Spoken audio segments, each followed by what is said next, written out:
The most extreme form of bereavement is parental bereavement, and I know firsthand of this pain after losing my baby girl Milli at just 6 days old. With no indication of complication prior to her birth, it came as a complete shock. We never got to see her eyes, we never got to hear her cry. As the weeks passed and we were riding the tsunami of grief, those around us expressed how useless they felt.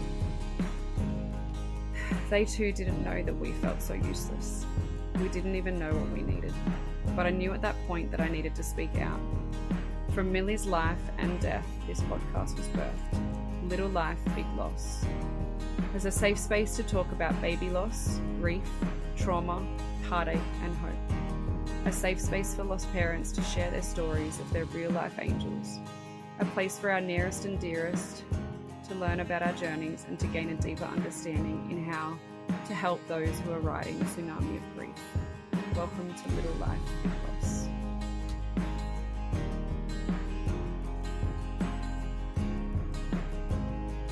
Hi there, Milli's mum here. My name is Rochelle and I am the creator and host for this podcast, Little Life, Big Loss. Whilst I hadn't planned on adding trigger warnings to the podcast, because let's be honest, our whole life and this whole podcast is one big trigger, I would like to preface a few things. Every episode I record could include any of the following: birth trauma, stillbirth, neonatal loss, termination for medical reasons, mental health, suicide, grief, and all things in and around all of this. Episodes might also mention living children, pregnancy, and pregnancy after loss. Please read the caption for a summary of what you can expect in this episode. The opinions shared by guests on my podcast are the opinions of those individuals and do not always reflect the same opinions of mine. We are not professionals, we are just lost parents sharing our story. If you hear of something that you wish to try for yourself, please seek professional guidance from a psychologist, a GP, or an OB. And finally, thank you for all the love and support that we have been receiving. I'm in love with this safe space that we have created for our babies to be spoken about in such real and raw detail. If you feel connected to an episode, please share it with someone that you think it might help. And if you would like to help our community, we have created a PayPal account, and we are asking that each time you listen to an episode, you just donate $1. If you go to PayPal and you search Little Life, Big Loss, any donations to that account will help us do so much more in this space. Thank you again so much.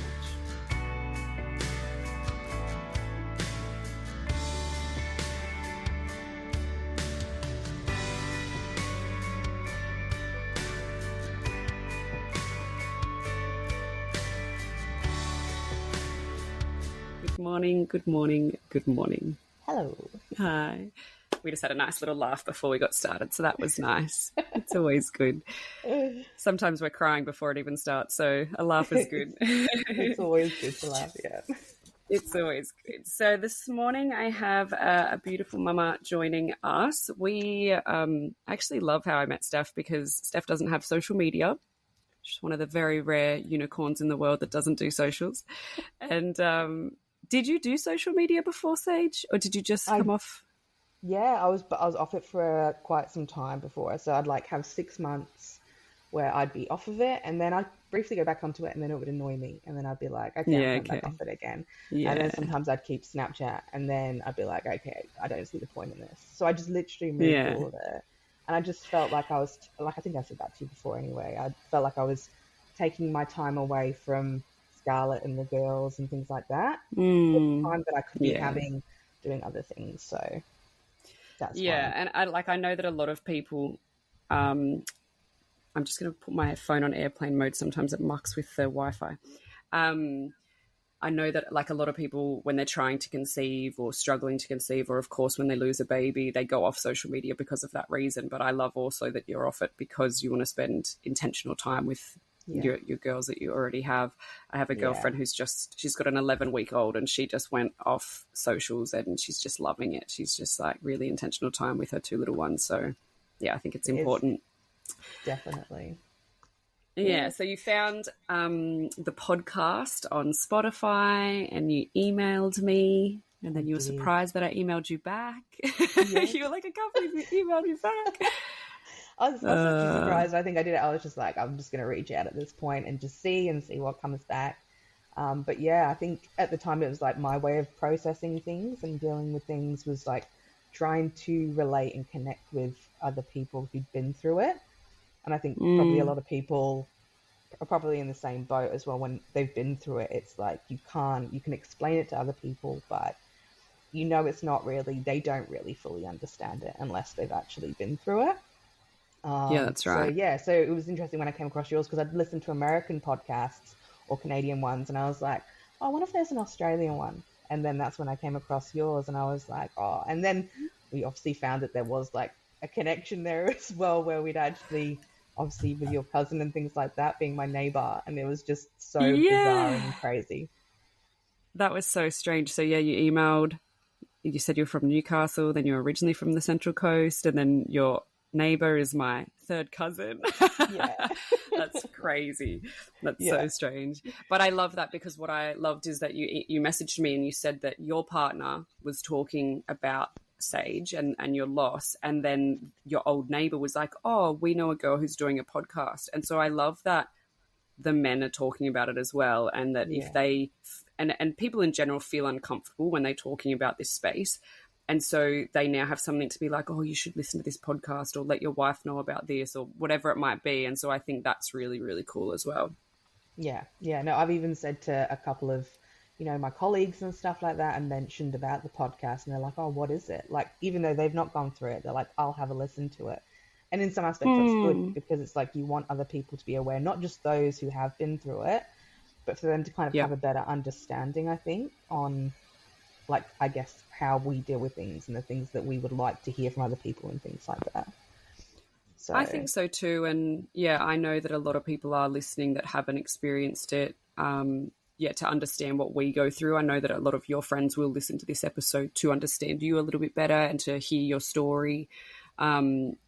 We have NICU nurses listening. I had one reach out the other day on social media saying, like, thank you so much. We do our best in the hospital, but then we don't know how families are afterwards. We don't know what they go through. We don't know that aftermath or the after effects or anything like that. And so that's awesome that they're listening to understand what are they doing the right things in the hospital, and then how do people cope afterwards. So yeah, no, it's super important. And I think it's thing. Yeah, and it's brave of all you guys to come on and want to share your story, because it's super, super vulnerable space. And yeah, I know. Obviously, I backed out the first time. I was like, not right now. And then I was like, I need to do this. And even like Luke was like to me, he was like, yeah, I think it's something that'll be good for you to do. So I was like, okay. And I love that we were just saying before that this started. That today, I actually met Steph in real life a couple of weeks ago. I went on to the Central Coast and organised a coffee with some of the girls, and Steph came down from Newcastle, and she brought her daughter Scarlett with her, and it was really nice. Steph had messaged me the day before and said, oh, I'm really nervous, and I said, just imagine that you're having coffee with your girlfriends, but we've all experienced baby loss, so nothing's off limits. We can't say the wrong thing. And I know I even said something to one of the girls that I was like, well, that wasn't the right thing to say. So I instantly apologized. And then she was like, no, that's fine. But we just understand each other a little bit better. I had no idea I was there and I was like, I don't even know what to say or what to respond, because like sometimes things just come out of my mouth. That's just how I am generally anyway. And I was like, in this space, it's like, do you say it? Are they going to understand? Because obviously they've been through it as well, as to why I'm asking them questions or whatever. But yeah, no, it was good. It was good to like listen to other people. And I guess with like the small group that there was of us, it was nice that it wasn't like such a massive thing. I think it was just more personal. Yeah. Well, that's why when people always reply, oh, there's not many coming or whatever, I'm like, that's perfect. The smaller, the better. Like, even if it was just one person, even if only you came, I still would have gone. Do you know what I mean? Like, I just create these little spaces just to meet people face to face for me as well. Like, I love having a cry and meeting and cuddling and drinking coffee with other women that have been through the same as me. Like, we're a different group now, huh? Yeah, absolutely. So you were saying at the cafe that what you were worried about. So you only lost your baby girl in September last year, so it's still very fresh. And you were saying that you felt like once Scarlett went to big school, which she started yesterday, and the house is going to be quiet, and all of a sudden I think reality will hit of shit, I've thought I was going to have my baby with me at this point. And so today is your first day on your own at home. Yeah. So obviously before the school holidays anyway that it happened. So I did have some days at home. However, Luke was at home doing his work anyway. So he was working from home. So I'd had him here, and there were some times when I was on my own. So I guess it's not really the first time, but I've had like a block of 6 weeks now where I've been quite full on, I guess, with the girls. So I've been very preoccupied, and I did throw myself into a lot of random stuff like painting the house. I mean, to be fair, I only got one wall painted, but that was my thing. I started like digging the yard and like doing all this stuff. I was like, oh, I need to do this. Oh, I need to grow these plants. And I was literally just throwing myself into everything just to preoccupy myself. Whereas now I've kind of like very much slowed down, and as well, like I was a really OCD person to the point where I was like cleaning incessantly all the time. Anyway, this was like prior to Sage, during Sage, and all that kind of stuff. Whereas now I've taken a step back and kind of said, like, what's a priority more so in comparison to like cleaning the house and all them kind of things. Like, obviously I want to clean house still, but I'm just not as meticulous with it all, if that makes sense. So I have I'm a lot more relaxed, and I kind of see things very differently now since it. That's so nice. And so I normally ask a question at the beginning of who were you before you experienced baby loss? So what did life look like? What did your household look like? You've just given us a small indication of what it would have been like, but who were you before you lost Sage? So I was working in the Hunter Valley as like in a hotel, like in a resort. Prior to that, like I was bartending. I've done a few things, but obviously I've got Scarlett, and we've also got my stepdaughter who's 14, Georgie, and she lives with us full time. And then we've got the other 2 girls who live with their mum. So I've got 3 stepdaughters, and then plus Scarlett, then she's mine and Luke's as well. So I kind of like, I was working a lot. I was doing mixed shifts, but I was quite stressed, I guess, when it comes to life. I was reevaluating life a lot anyway, prior to Sage. So I was like, oh, what do I want to do with life? And then obviously I fell pregnant with her, and then I was still working, but I found this pregnancy in comparison to my pregnancy with Scarlett was so different. So with Scarlett, I had the most cruisiest pregnancy. I was a bartender. I was working till 3 o'clock in the morning, and I was on my feet constantly. And then although I was on my feet in this job, I was like stood in one spot. I wasn't like active, if that makes sense. Yeah. And I never put the time in to be active with this one. And then as well, on top of it, like I think like my diet went completely out the window. I was craving all the rubbish you can imagine. Like I'd happily eat a block of chocolate every single day. Like I was, whereas with cravings are wild. Hey, like you think surely not, but it's like you can't get it out of your head until you eat that thing. I was just so like, I was like, I'm gonna eat anything. Like with Scarlett, I was still eating as if I was at the gym. I was like still meal prepping, and I was still doing all that kind of stuff. Whereas this time around, I was like, do you know what? I'm just gonna enjoy this pregnancy, and I'm just gonna go and eat whatever, and I'll sort the rest out afterwards. And gotcha. So that's how I kind of went into it this time. However, as we discussed anyway briefly, there was a couple of other things that happened during the pregnancy, and it wasn't as cruisy. It wasn't like a terrible pregnancy, like as you said that you had, you're vomiting all the way through. I didn't have any of that. I had like none of that. I was very lucky in that aspect. It was more later on when I got sick and things like that. So that was also a part of it that, I've got questions about, but that's for later. Okay. Yeah, and so I was going to say, so do you think that Scarlett's being like a healthy and cruisy and easy pregnancy, do you think Sage's was harder because you were 5 years older?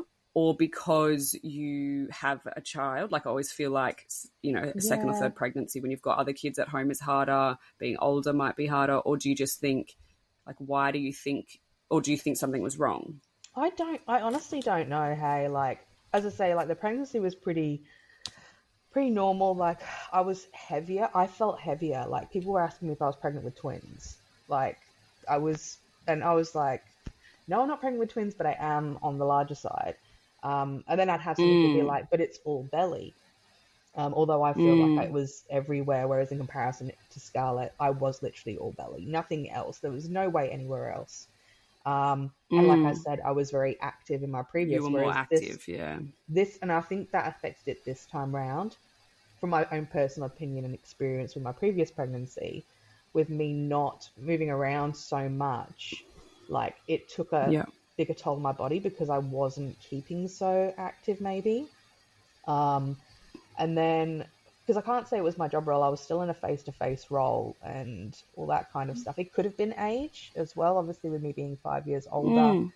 But yeah, like, I don't even know how old you are. How old are you now? I'm 34 this year. Sorry, I know that's a rude question, but no, I'm always curious. Yeah, I'm 34 this year, so but yeah, no, it could be something that like had a part in it. Like I got, as well with like the whole COVID thing, like I got COVID at 18 weeks and then it just seemed, that happened. That hit me pretty hard when I had that. Like, we had to get the paramedics to the house, but it was, and then I was like, oh my God, like, you know, I'm 18 weeks pregnant, etc. They're like, you know, lots of pregnant women have had like COVID, you should be fine, kind of thing. Okay. And I was like, okay, like, no worries. And I was fine after that. Like, there wasn't anything apart from the fact that I was pregnant and obviously I'm getting heavier and I was like, oh my God, I'm so tired. And I was working full time on my feet. Like, my job was kind of active. Like, I was jumping in and out. I wasn't just stood at front desk. I'd also be like sometimes up at some of the rooms and like making beds and all that kind of stuff when things hadn't, you know what I mean? Just, I was still active, jumping in and out. You didn't just sit at a desk all day. Yeah, but yeah, I don't know. It could have been a possibility, but that's as well, you know, they put all these things into your head as well about age, like when it comes to conceiving and stuff and being like, oh, over 35, then it starts to get a bit harder. And like one of my closest friends, I think she was about 38, 39 when she had her last one. She said that's the last, that's the no more for her.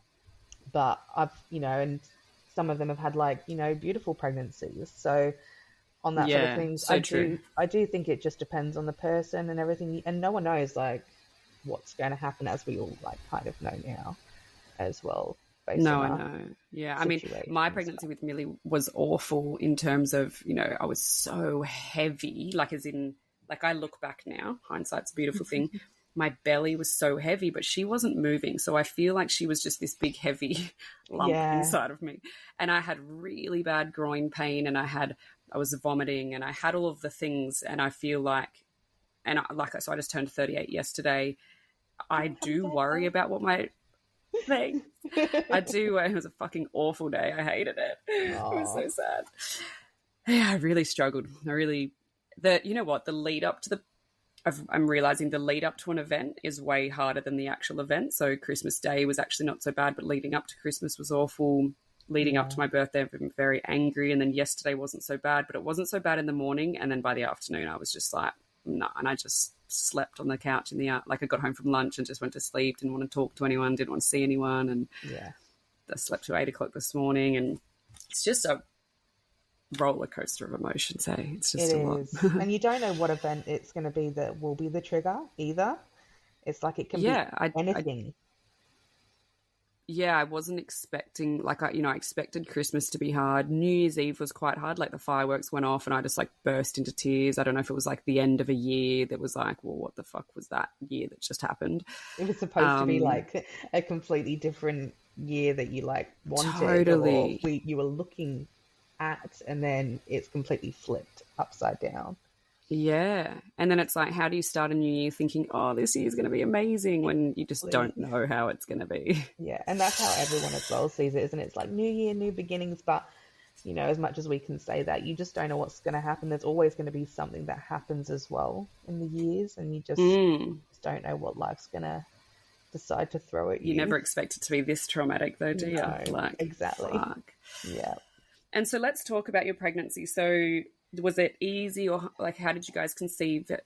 well, don't even know how you conceived her, but we know how that we know how that stuff actually happens, but it was a natural. We conceived naturally. Natural conception. We'd spoken about having another one, although like obviously Luke's got the 3 girls. It was always something that was on the cards for me to have another one, because I always said I wanted Scarlett to have a full sibling and I'd like to have another one, which he was all for, and he was super excited. Like he was like, yeah, we'll try this year. And then it was like, I'm trying to think, was it in the January I found out, or the February? Like dates are really all mingled still in my head at the moment, but it was very early on that I found out, and I found out when I was 5 weeks. So because my cycles are very, very strict to the day. Like I know when my period's coming, etc. And still even now, after I've had Sage, they are on the dot. Nothing's changed on that side of things. Good. So I knew straight away, like I remember taking the test a couple of times and I was like, okay, so this has happened a lot sooner than what we'd obviously anticipated, but here we are. Yeah.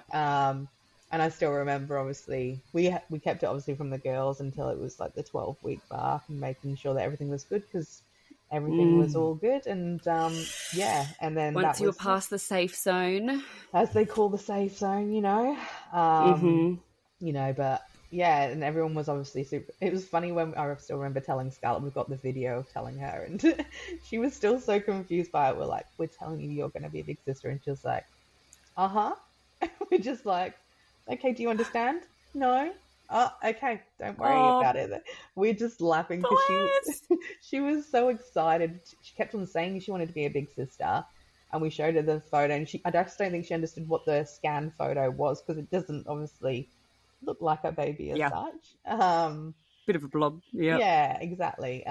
But later on, then she, I think, started to understand, especially considering I got bigger. She understood. And she connected what pregnancy was and what the outcome was. And the girls were excited. Georgie at first was typical Georgie, and she was like, are you kidding me? Because she's one of 7. So she's the eldest. She's like, ugh, another child.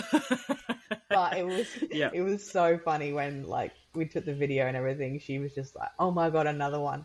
And then, but yeah, she was excited anyway. She got the scan photo and she put it on her wall, and she was, very, very excited about it. And then even like now, the kids are like obviously asking if that's going to be a possibility like later on. So it was exciting for us. Like I think I was very chill with Scarlett even throughout my pregnancy. Like I wasn't like someone who was like, oh, I need to I was taking the multivitamins, the what do you call it, the one that they take obviously during pregnancy or whilst you're trying to conceive. And the one Elevate. So I started taking that at the beginning, and then I think I kind of stopped taking it. But I was on iron. I was constantly getting checked for iron because my levels have always been very low. So I'd suffered with anemia and things like that, and they were concerned about that side of things. So I was basically going in for, I think it was every week or every 2 weeks for my iron, my blood levels and stuff getting tested. Yeah, wow. But that was the same as well with Scarlett. Like they say during pregnancy, that seems to happen. But I think as well because I had to have an iron infusion. Oh, did you? Yeah, I think that with pregnancy, obviously that's what happened. But like you said, you had to have an iron infusion, and they said I might, but I didn't end up having to have that. So that's good. Yeah, mine was quite low. What the OB had said to me was that if you don't have one now, you will struggle to breastfeed, you'll struggle to have energy, you'll struggle to do all those things. So if I didn't have one during the pregnancy, I would have had to have one after anyway. Yeah. So he did it as almost like a top up to prepare me for breastfeeding and sleepless nights and all that kind of stuff. Things we didn't get. Yeah, but it was it's like I was taking obviously the iron supplements and things like that. I still take them now because with the obviously after everything, the amount of blood loss and things like that during it, which they never told me to. I just knew the signs from it, from me being so lethargic after it. I just decided I was going to, and then that's helped me as well massively throughout, obviously, these now later days, and I've realized that my iron levels just aren't quite. But yeah, so yeah, that's pretty much nothing crazy, I guess. No crazy life or anything like that prior. I just worked, and then was just trying to, I guess, look for the right path in life as to which direction I wanted to kind of go into when it came to career and being there for the kids and not throwing them into care all the time whilst I was working. So then obviously I came on to maternity leave, and I was getting everything all sorted in the sense that I was wanting to make sure the mowing had been done and the car had been washed and all that kind of stuff. But yeah, and then obviously that's the outcome happened not long after I went on to maternity leave, pretty much. So, and here we are. And so let's talk about that. So you got COVID at 18 weeks, but then otherwise everything was fine after that. Yeah, so got COVID at 18 weeks and was still continuing on. And then at, I think it was about 33, 34 weeks, I got pretty sick. Like, especially when you're face-to-face in customer service, like there's obviously a high chance of you getting sick and things like that. And I got sick and I had this hectic cough, and it just wasn't going away. It was just constant. It was just so consistent. And I was just like, and then it got to the point where I think I was coughing for like a good couple of weeks. And I got this real crazy one when I was on the front desk, and I said, I've got to go out the back. And I still remember going out the back, coughing so hard to the point where I felt like I broke my ribs. And I was crying in tears, in pain. And one of the girls was like, I'm going to drive you to the hospital. And I'm really stubborn. I'm like the most stubborn person ever. And I was like, no. I said, I am going to go. I said, but I'll drive myself to the hospital. And I'd driven myself to the hospital. I'm trying to think if I'd gone already for the DVT before that. I can't remember if that was before or after, but drove myself to the hospital, and I'd sat there for 8 hours until I was seen in emergency. There was nothing about me going to the maternity unit, and then even so, as a matter of, I think we'd had the discussion where they'd offered me endone, and that was like, they said there's not too much you can do. That's right, yeah. Even if you had a broken rib, generally you have to let it heal on its own. You can't do anything about it. So they offered you endone to help with the pain, whilst you were pregnant with a potential broken rib. Yeah. So I don't know. He seemed to think it was costochondritis, which is apparently just like an inflammation that's caused. There was no scan that was done on my ribs or anything like that. There was no scan done of bub. I was there till 1 o'clock in the morning, and that was pretty much, I got bloods taken and offered endone and sent on my way at 1 o'clock in the morning. Is endone a normal drug to give somebody when pregnant? According to them, yes, but it wasn't something that I ended up taking anyway. Although they gave it to me, the only time I obviously took it was after I'd had her, and then, which was my godsend. But yeah, no, I never ended up taking it. I think you could, trying to think off the top of my head, there's 2 of them that you can take together, which is it Panadol or paracetamol and ibuprofen, or you can't take. Either way, there was something that I was able to take together. But even then, it was just more of an ice pack on the side, and I could barely get in and out of my car, but I pushed myself to go to and from work. I sat on a chair the entire time. And because her legs were up in my ribcage where it happened, which is why I think that could have been a possibility, because her legs were there. That's where it happened to have cracked. And you're coughing and she's kicked maybe, like... Yeah, and I have no idea, like no scan was done. They didn't check any of that kind of stuff, and I just went on my way. And in hindsight, I probably should have pushed for it. But it's like a lot of people say, in hindsight, you just kind of go, okay, well, they said that they can't do anything about it, so I'll just... And you kind of feel like, well, if they were worried, they would have scanned the baby. So you just kind of think... They're the professionals. You trust them, Yeah. So... Yeah. That's crazy. And then I had the deep vein thrombosis where they thought that I'd had that because my feet were swelling so much. And then that was the initial conversation that I'd had with one of the doctors, and he was like, oh, yeah, I think it definitely is that. And then he'd measured my calves and saw that they were like, I don't know, 3 centimeters or something different. So I can't remember what it was. Like one was larger obviously than the other, and that's why he was under the assumption that it was. But then when they done it, they basically said that that's not what it was. It was just fluid retention and part of pregnancy, and you'll be good and off on your way. It was just literally the 1 foot that I had that was just constantly looked like sausages.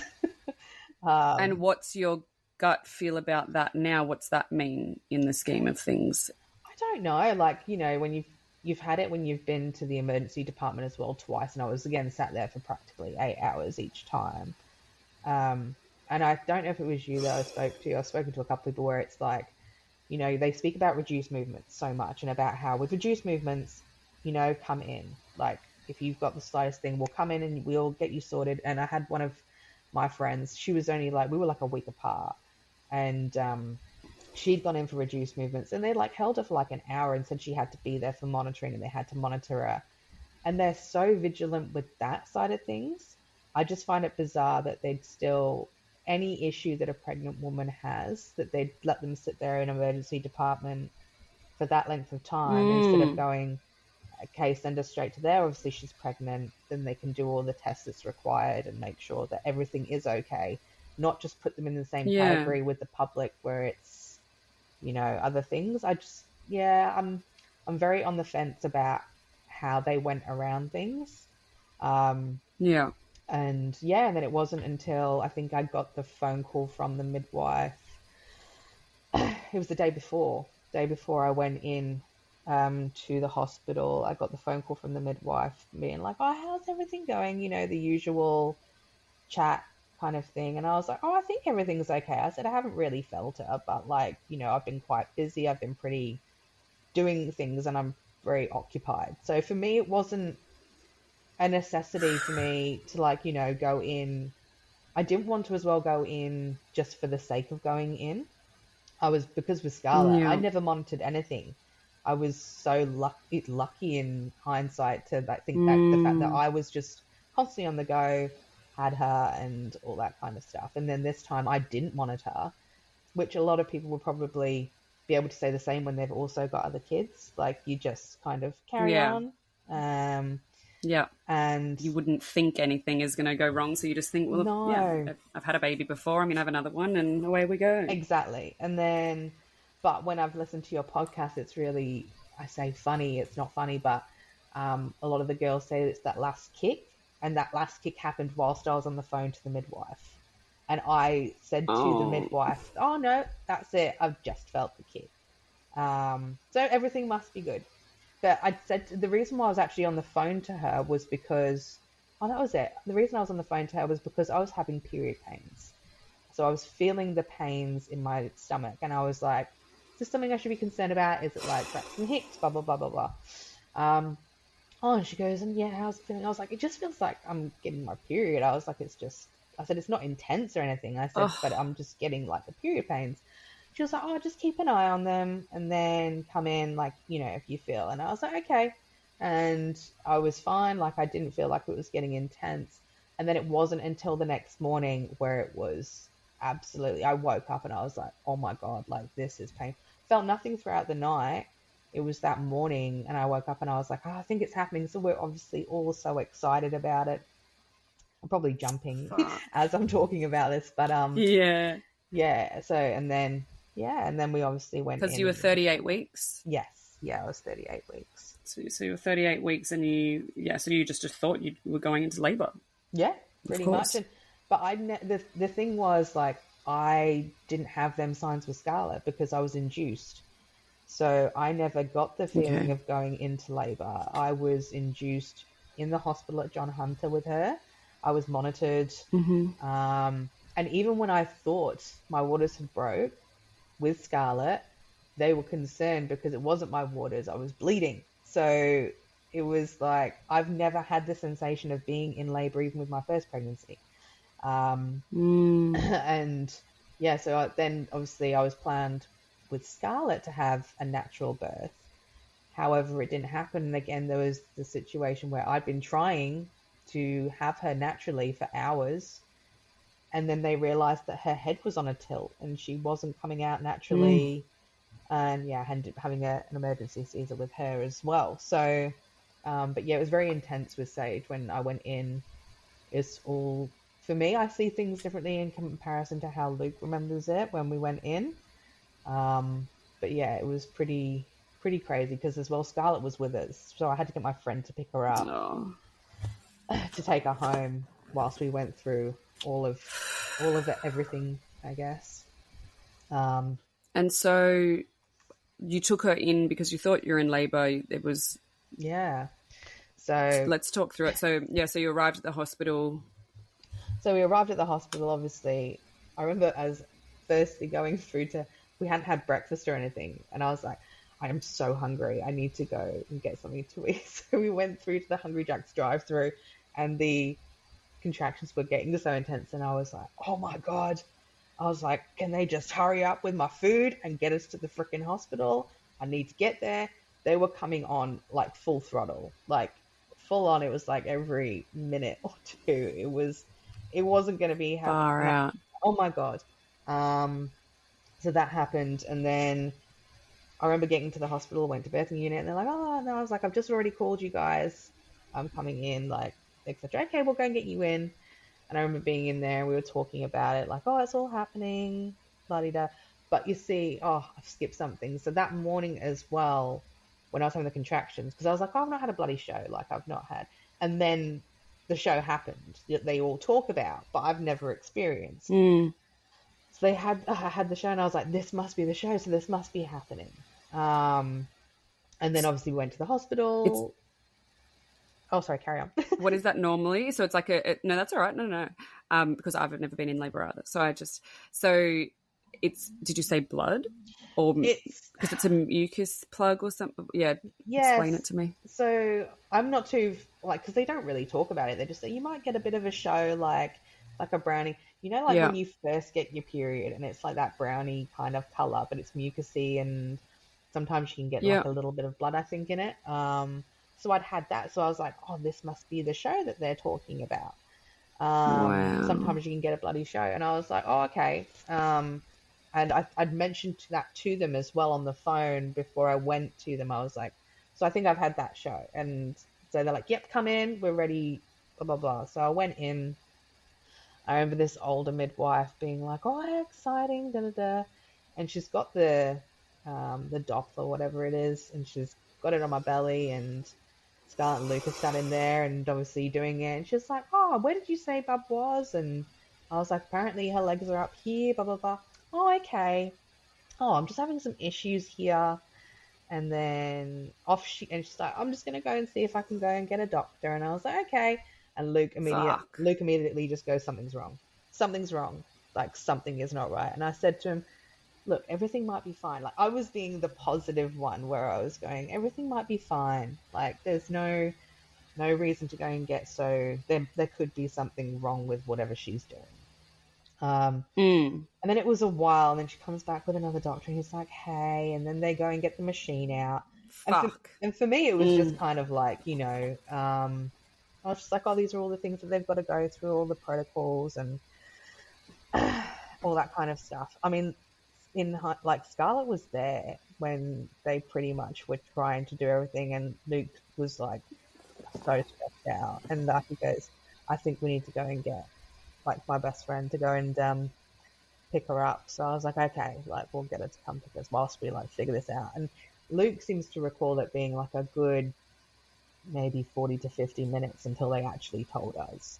Like we had one doctor in with that midwife, and he was like on the scan, and he's like turning around, smiling at us, going, oh, and then I was just like, this is taking like forever. I don't know what the hell is going on. And then I did start to feel that feeling where it was like, things can't be right. Like there's something. Yeah. And then they disappear again. And then they came back with another doctor, and then they were like saying, oh, the machine, like these are new machines, blah, blah, blah. And they're like, and they're all like turning around, like smiling at us. But I'm just like, what's going on? Like, why is this so hard? Why does there have to be two doctors and a midwife in here to do a scan? And then you could just see it in the doctor's face. Like, I still remember his face. Like, he was smiling, and I don't know whether it's a cultural thing. He was an Asian man, and I was like, I'm not obviously, I'm not saying in a way, but his face was like, yeah. So I'm sorry to tell you, and I was like, and how sure are you? And he was like, oh, like 99%, like, and the screen was there, and he showed us the screen, and I can't even recall if Scarlett was there still at the point. Like, my brain is still so kind of like foggy on that. Yeah, they basically showed us, and it was like, I think the hardest part was like, that's just a baby floating, and that was literally, and I was like in some aspects, it's like, why would you show that to someone? Like, wouldn't you just switch it off? Because a lot of people say that they've turned the screen around, so a lot of people don't show them. No, but we got it shown to us, and I was like, that was the shocker. Like, the part that's ingrained in my brain was that part. And Luke just broke down, and I still remember me more consoling him. Like, I think he did say that I went into a thing where I was like saying that this isn't real, this isn't happening, but I don't remember it. So I don't know if it was a shock thing for me. But yeah, so that all happened, and I was trying to like obviously console him more so, but my contractions were still happening. So I was like, and they were saying to me as well, like, you've eaten, so you can't go in. Like, you can't go into, you've got to wait for 6 hours. Of course. You want something for the pain. Anyway, and I was like, oh yeah, just, give me something for the pain. And they're like, do you want to go home? I was like, no, I want this done. Like, I was like, this has to be done today. Fuck. Like, yeah. And I was very much like, obviously this has happened, but in my mind, I think I was just kind of like, I need to get this sorted. Like, I just went into like this organization mode where I just kind of went, okay, so this has happened. What am I going to do? And then, they were asking me all the questions like, are you going to do this naturally? I said, no, I planned a C-section, so I'm still going to have the C-section. And then the contractions, because it got so hectic, like I was basically going to have it naturally. So they said, like, we've got to get you in now. So they pretty much did it very quickly. The nurses that I got afterwards, so I wasn't very happy with how the doctors dealt with it, because I don't, like you said to me before, I don't think they get the training on it, which I think is so important. Like, they're dealing with death on the daily. Okay, so why don't they have training in these situations? And I know everyone's human. I get that. But to leave someone in that position for so long to then give them an answer, I just thought it didn't have to be. They knew already what the outcome was. They just didn't know how to say it. And I think that that's okay for them to not know how to say it, but for us, it's something that needs to be said. It has to be done. So leaving someone lingering for an hour. Even just an explanation like, hey guys, I know this is taking so long. We are actually really struggling to find baby's heartbeat right now. And I know that's so traumatic to hear. Yeah. That might be the outcome, and that's what we're struggling with, but we just need to get a couple more people to look at it. Because then at least if they do find it, amazing. Yeah. Oh, that was fucking scary, but at least we do. But if not, then you didn't just sit there not sure for the last 50 minutes. And also that your daughter was there. Like, do you have someone that could come and get, your daughter, or like just a bit of an inkling of what's about to unfold, especially because somebody's gut knows. So, Luke knew, you were unsure, like, we're in denial, obviously. Dylan says that I was just sitting there going, no, I can't lose my little girl. I can't lose my little girl. Yeah. And was just, this isn't, no, it's not happening. This is not what's happening right now. I think I just went into complete shutdown mode where I just, like, I'm not a vulnerable person either. So I'm very much the kind of person that's just kind of keeps it all together. And then I could do that for like months. I could do that for such a long time until I actually do have a breakdown. In this, I was kind of like, okay, like this has happened. And then I remember talking to the midwives, and some people may not like how they dealt with it, but they were so beautiful in the sense that they made me laugh in that sense. Like I was just there, and I just wanted someone to like, because I hated the fact of someone touching me and like rubbing my shoulder and all that kind of stuff. Like I remember midwife going. So that they read your personality and was like, okay, she's not enjoying this. The older midwife was like, oh, I'm so sorry. And I was like, no, it's okay. It's okay. And that was literally how it was. And she was like, but it's not okay. And I was like, do not push me on this. I was like, just leave me to like okay, deal with it that way. Yeah. And then the two midwives that I had, they were so lovely, and they would just like constantly make me laugh all the time, all the way through it, like right up until I had my C-section. They were there, and I think it was just more like the aspect of every single person you come across, you just hear the sorry part. And it was just like, I didn't want to continuously hear that all the way through. I just wanted to kind of get there, get it done. And then after the C-section, they'd all be like just chatting to me like a normal human being in that kind of sense, which I really appreciated, which I don't think you usually get afterwards. But it was interesting. Yeah. Like afterwards, I can't really fault it. But I guess beforehand, when you look back on things, it was very different in that side of things. But yeah, just one of them things, isn't it? So, goodness me. But yeah. So then obviously you had that, and then I was in hospital for like 3 days, I think it was. Or I don't think I even made it to the third day, because I basically told them I was leaving.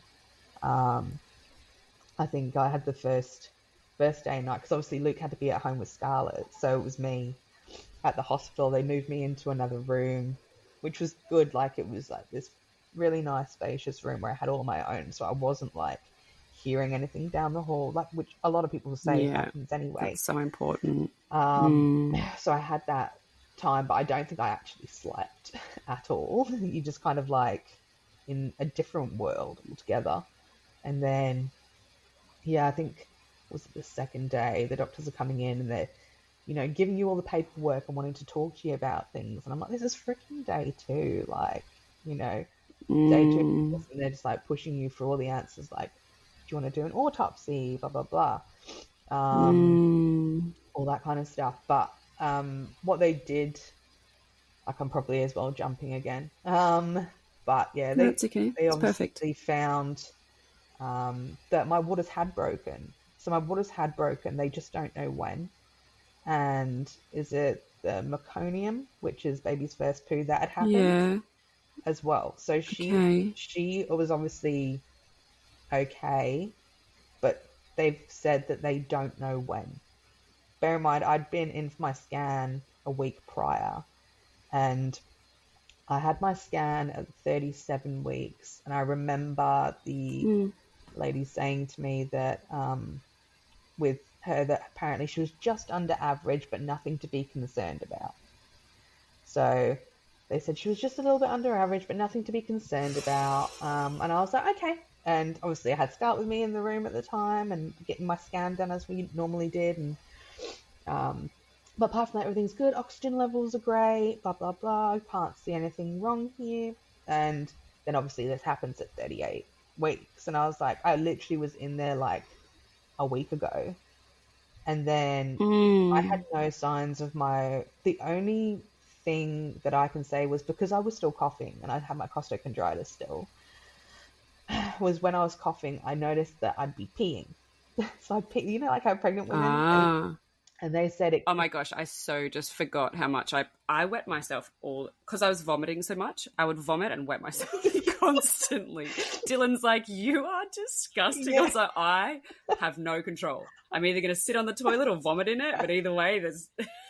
That was literally me. So it was like, someone would make me laugh, or I'd like cough and I'm like, oh, I've just weaned myself, I need to go to the toilet. And I was just like... Legit. But it was more towards the end, but it was just... I found it so funny because obviously that's what happens with it. But they did notice that the what do you call it? I can't even think of the word. The fluid that's in there. Amniotic fluid. That had gone. So that had completely gone. So they said they don't know when. They don't know when my waters broke. They don't know when she had her. But they said that it was like the amniotic fluid had basically depleted and gone. And that's what I was thinking, like, was it maybe me coughing that was the amniotic fluid slowly coming out? It just like, but they never mentioned anything in my 37 week about amniotic fluid being low. So in the scan, Okay, yeah. So The fluid was fine at that scan? yeah, so everything was fine. There was nothing on that side of things. And yeah, and then also came to, obviously I'd had Sage, and did all the things, and we opted for a full autopsy, which we're waiting on the full results from. Nothing came from the Okay. initial results.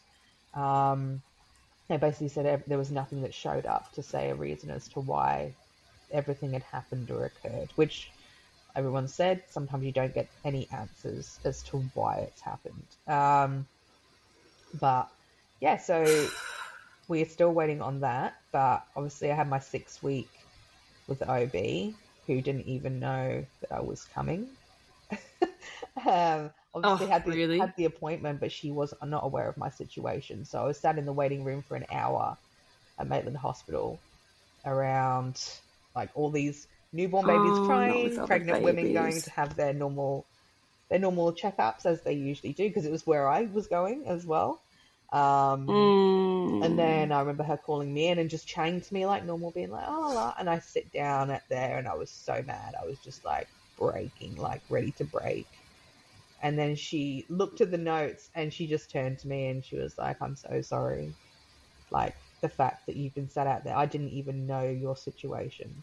Like, no one even made me aware. How did she not know, though? Like, yeah. How did she not know? She didn't, like, obviously, maybe didn't look at it previously prior to me coming in, because they were already delayed. I think there was a rush. And she goes, there's no excuse for it. She did say to me, there's no excuse for this. And all that kind of stuff. I said, well, this isn't the first time that this has happened, where I've gone and, like, you know, been put into this situation where I've had, like, the phone calls, like, like I mentioned to you when we met, it was like, you make these phone calls and the questions you get are like, oh, are you pregnant, or have you had a baby? Everything. I was calling up about my medication, like, on the day of me leaving the hospital. They got my prescription. Obviously, they didn't put my name on my prescription, so I couldn't get my prescription meds. And so I had to call them and be like, you didn't put my name on it, so we can't go and get them. Any chance you can fax them through? But even in that initial phone call, it's like, oh, have you just had a baby? When you're like calling up, asking about them, and it's like, well, yeah, I did. Oh, don't even congratulate. Thank you. Like, it's like, maybe look at my notes before you start. But there's like no flag. It's like they just ask you for your name. Yeah. And I'm like, what was the point in you asking for my name? Isn't the whole reason is so you can bring up these surely notes? A big red font. Yes. You know, something stillbirth, neonatal death, like whatever. Exactly. Yeah. Like big font. But yeah, that happened like 3 times, and like I said, with my actual doctor as well, she'd gotten someone to contact me for me to do a follow-up appointment because they made her aware of the situation. And again, the girl was like, oh, so I can see that you're pregnant. And I was like, well, I'm not. And then obviously having to have that conversation with them. And it's horrible for them because they've been put in an awkward situation too. Totally. Where they've not been made aware, and then they have to be dealt with a grieving parent on the other end of the line. Yes.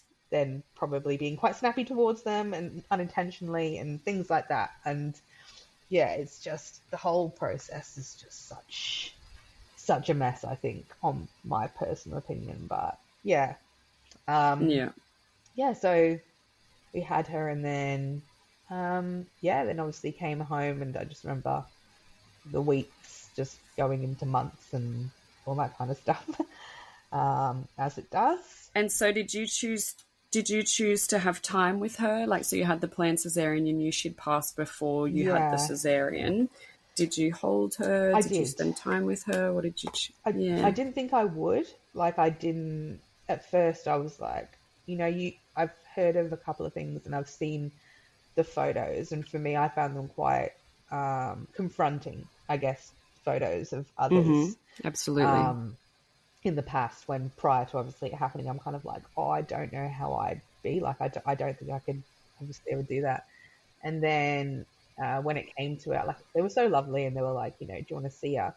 And because we didn't know what we were, we opted not to find out. So we didn't even know who we were having, a boy or a girl. And because obviously there's already 4 girls on the scene, we were like, some of my friends were like, it's a boy for sure, because you're so big.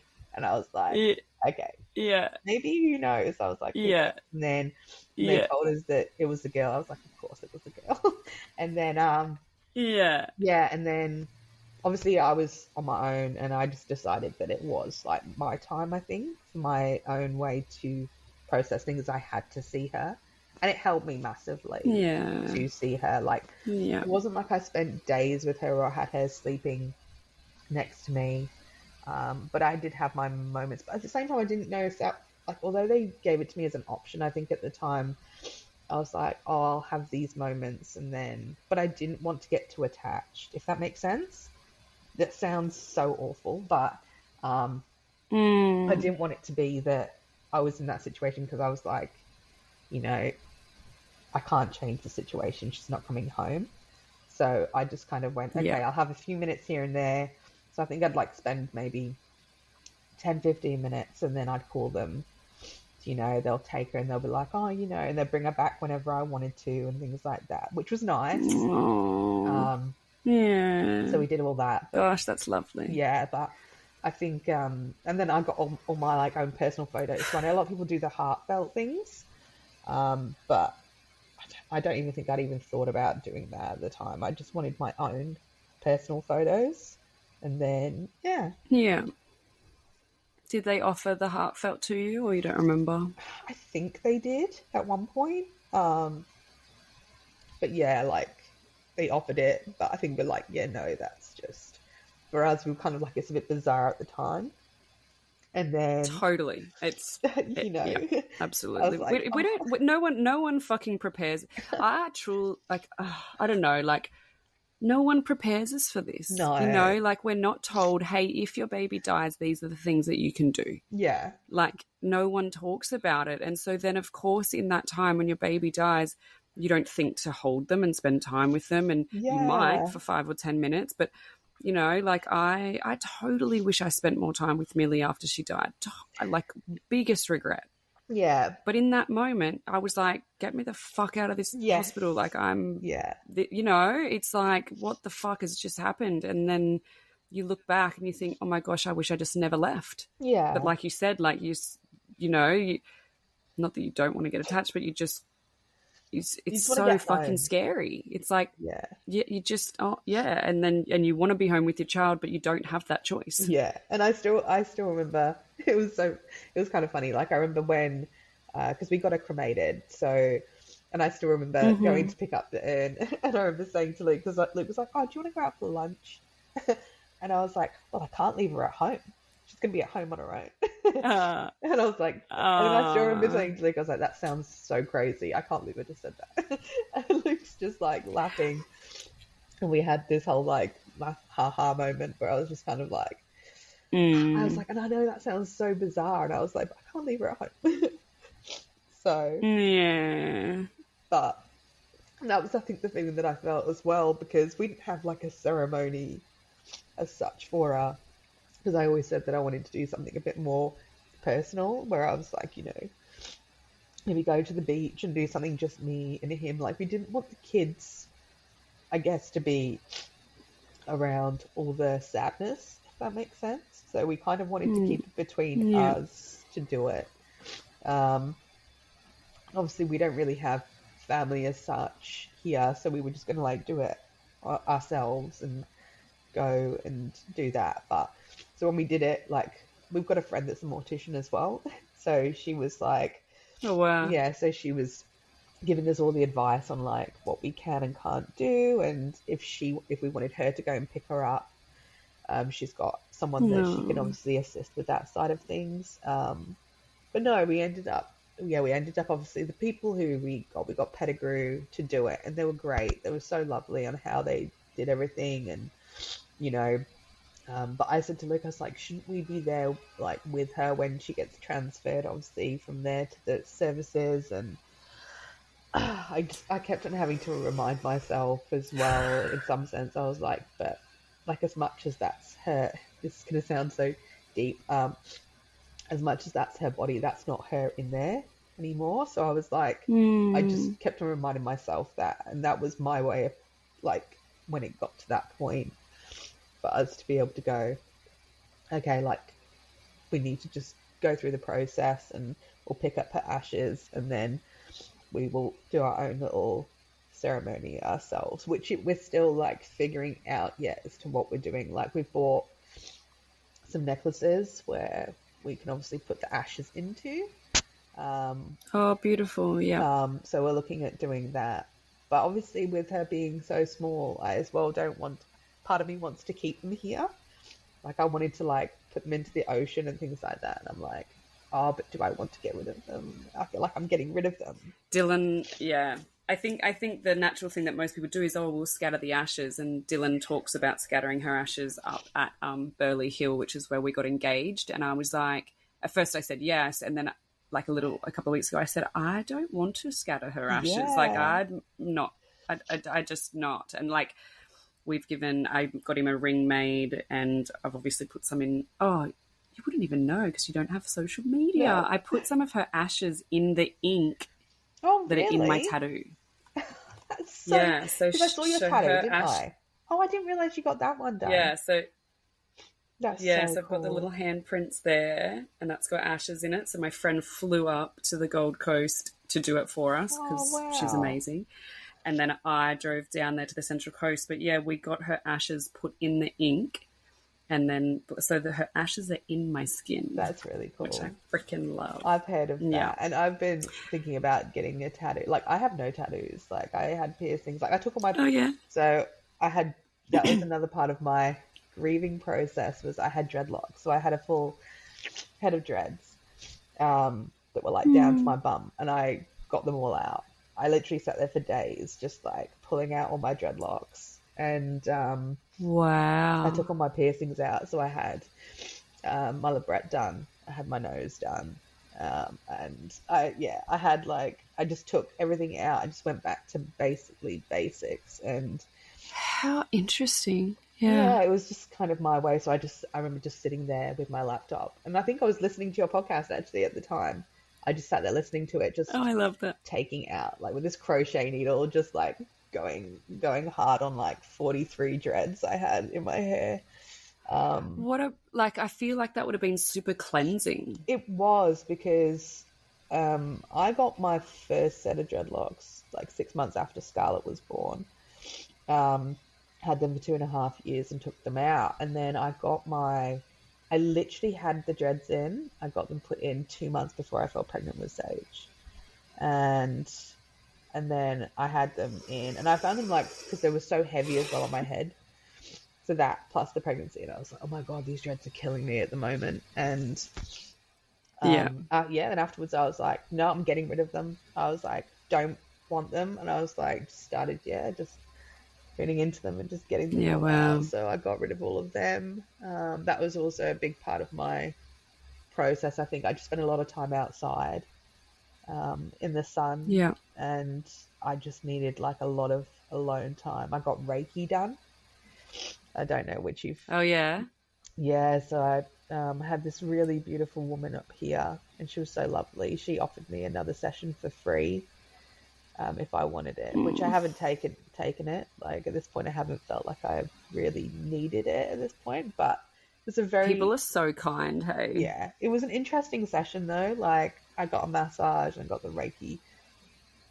I cried for the rest of the day after the session. I don't think I've ever cried that much, because I'm like, although I've cried right now, I'm not really... I know, I love it. I'm not a crier. You cry. I hate crying. Yeah, so I found it just... I was trying to look for any way possible for me to just kind of like just be back to me again, if that makes sense. But you're never going to be. Yeah. No. So yeah, it's been a bit of like, as you're aware, it's like that up and down roller coaster ride. I've held it together for quite some time throughout the 6 weeks. I don't think, apart from when I saw you and that, when I was talking about... which I loved. You know, we're at the cafe when you started, you had tears in your eyes, and I was like, yes, because I had spoken to you, and I knew that I know that you're not a crier, and you know, but I love that because it's so healthy and helpful and important, and I think I know we need it. Like, I know we need to cry. But for me, that was the one thing that the midwife said to Luke as I was being trolleyed down for my C-section. She turned around to Luke and she goes, "She's very stoic, isn't she?" And I was like, I didn't even know what that word even meant at that point. I was like, what does stoic mean? And it's like strong, isn't it? Yeah. Strong and courageous and pretty much, yeah. They were like, she just basically just, and he was like, yes, that's Steph in a nutshell. So yeah, I've always just been that way. But so when it does come to me being emotional, like I hate it with a passion. Like even sat here right now, I'm just kind of like, stop crying. Pull your shit together. You are not supposed to be crying. I love it. Yeah, no, like as I say, like I got emotional more talking about Scarlett, I think, because that was the hardest part for me was, because she didn't fully understand, but all she saw was me upset. And it was actually funny because when I saw you guys, and obviously I had my little cry talking about it. And we got to Luke's work and she was like, "Mummy, I need the toilet." And I was like, "Okay." She goes, "I want you in there with me though." And I was like, "Okay, like I'll come with you." And went to the bathroom and she goes, "Mummy," she goes, "why were you crying at the cafe?" And then I was like, and then obviously I was explaining to her, I was like, "Oh, because, we're having a conversation about baby Sage." And she goes, "Oh, okay." She goes, "But why were you talking to them girls about baby Sage?" And then I explained to her, I said, "Oh, well, them girls have also lost babies." And I just remember going to her, "Does that make sense?" And she goes, "No." I was like, "Okay." I love her honesty. Nope. And I was like, "Okay, no problem." So, yeah. But she understands it, like she knows, and she'll sit there. Like the other day was the sweetest. So her little best friend, who's also our neighbours, they just lost their granddad, literally, maybe a week or two ago. So yeah, they've just had his funeral, and she comes over. I don't even have any tissues, but it's just too funny. Should have brought that. I know it was in the thing. And I was about to say, I should have warned you. You did warn me. Yeah, so she comes over, as they do every single day. They're with each other, and she comes over and she's talking to me like two little 5-year-olds having a conversation. She's like, "Oh, my pops, he's in heaven now." And then Scarlett's just put her hand on her shoulder. It was so cute. And she's gone. She goes, "He's with baby Sage in heaven." And I was just like, oh, it was just so sweet. Oh, that's so beautiful. And she was just like, "It's okay." She was like, she goes, they're both together. And then she starts talking about how maybe one day she'll get to be a big sister. Yeah. Oh,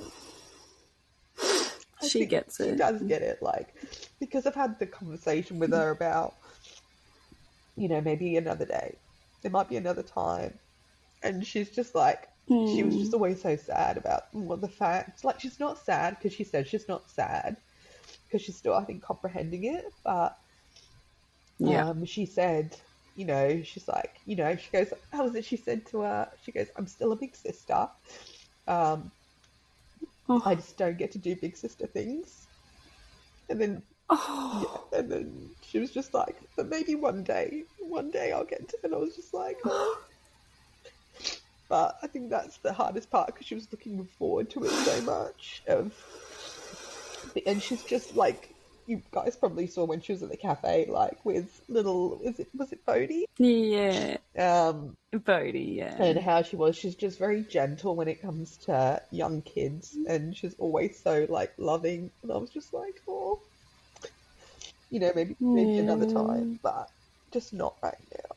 So yeah, it's just but it's refreshing how she talks about it. Like, we'll have these conversations and she just so openly talks about it, and I'm glad that she can have them conversations as well.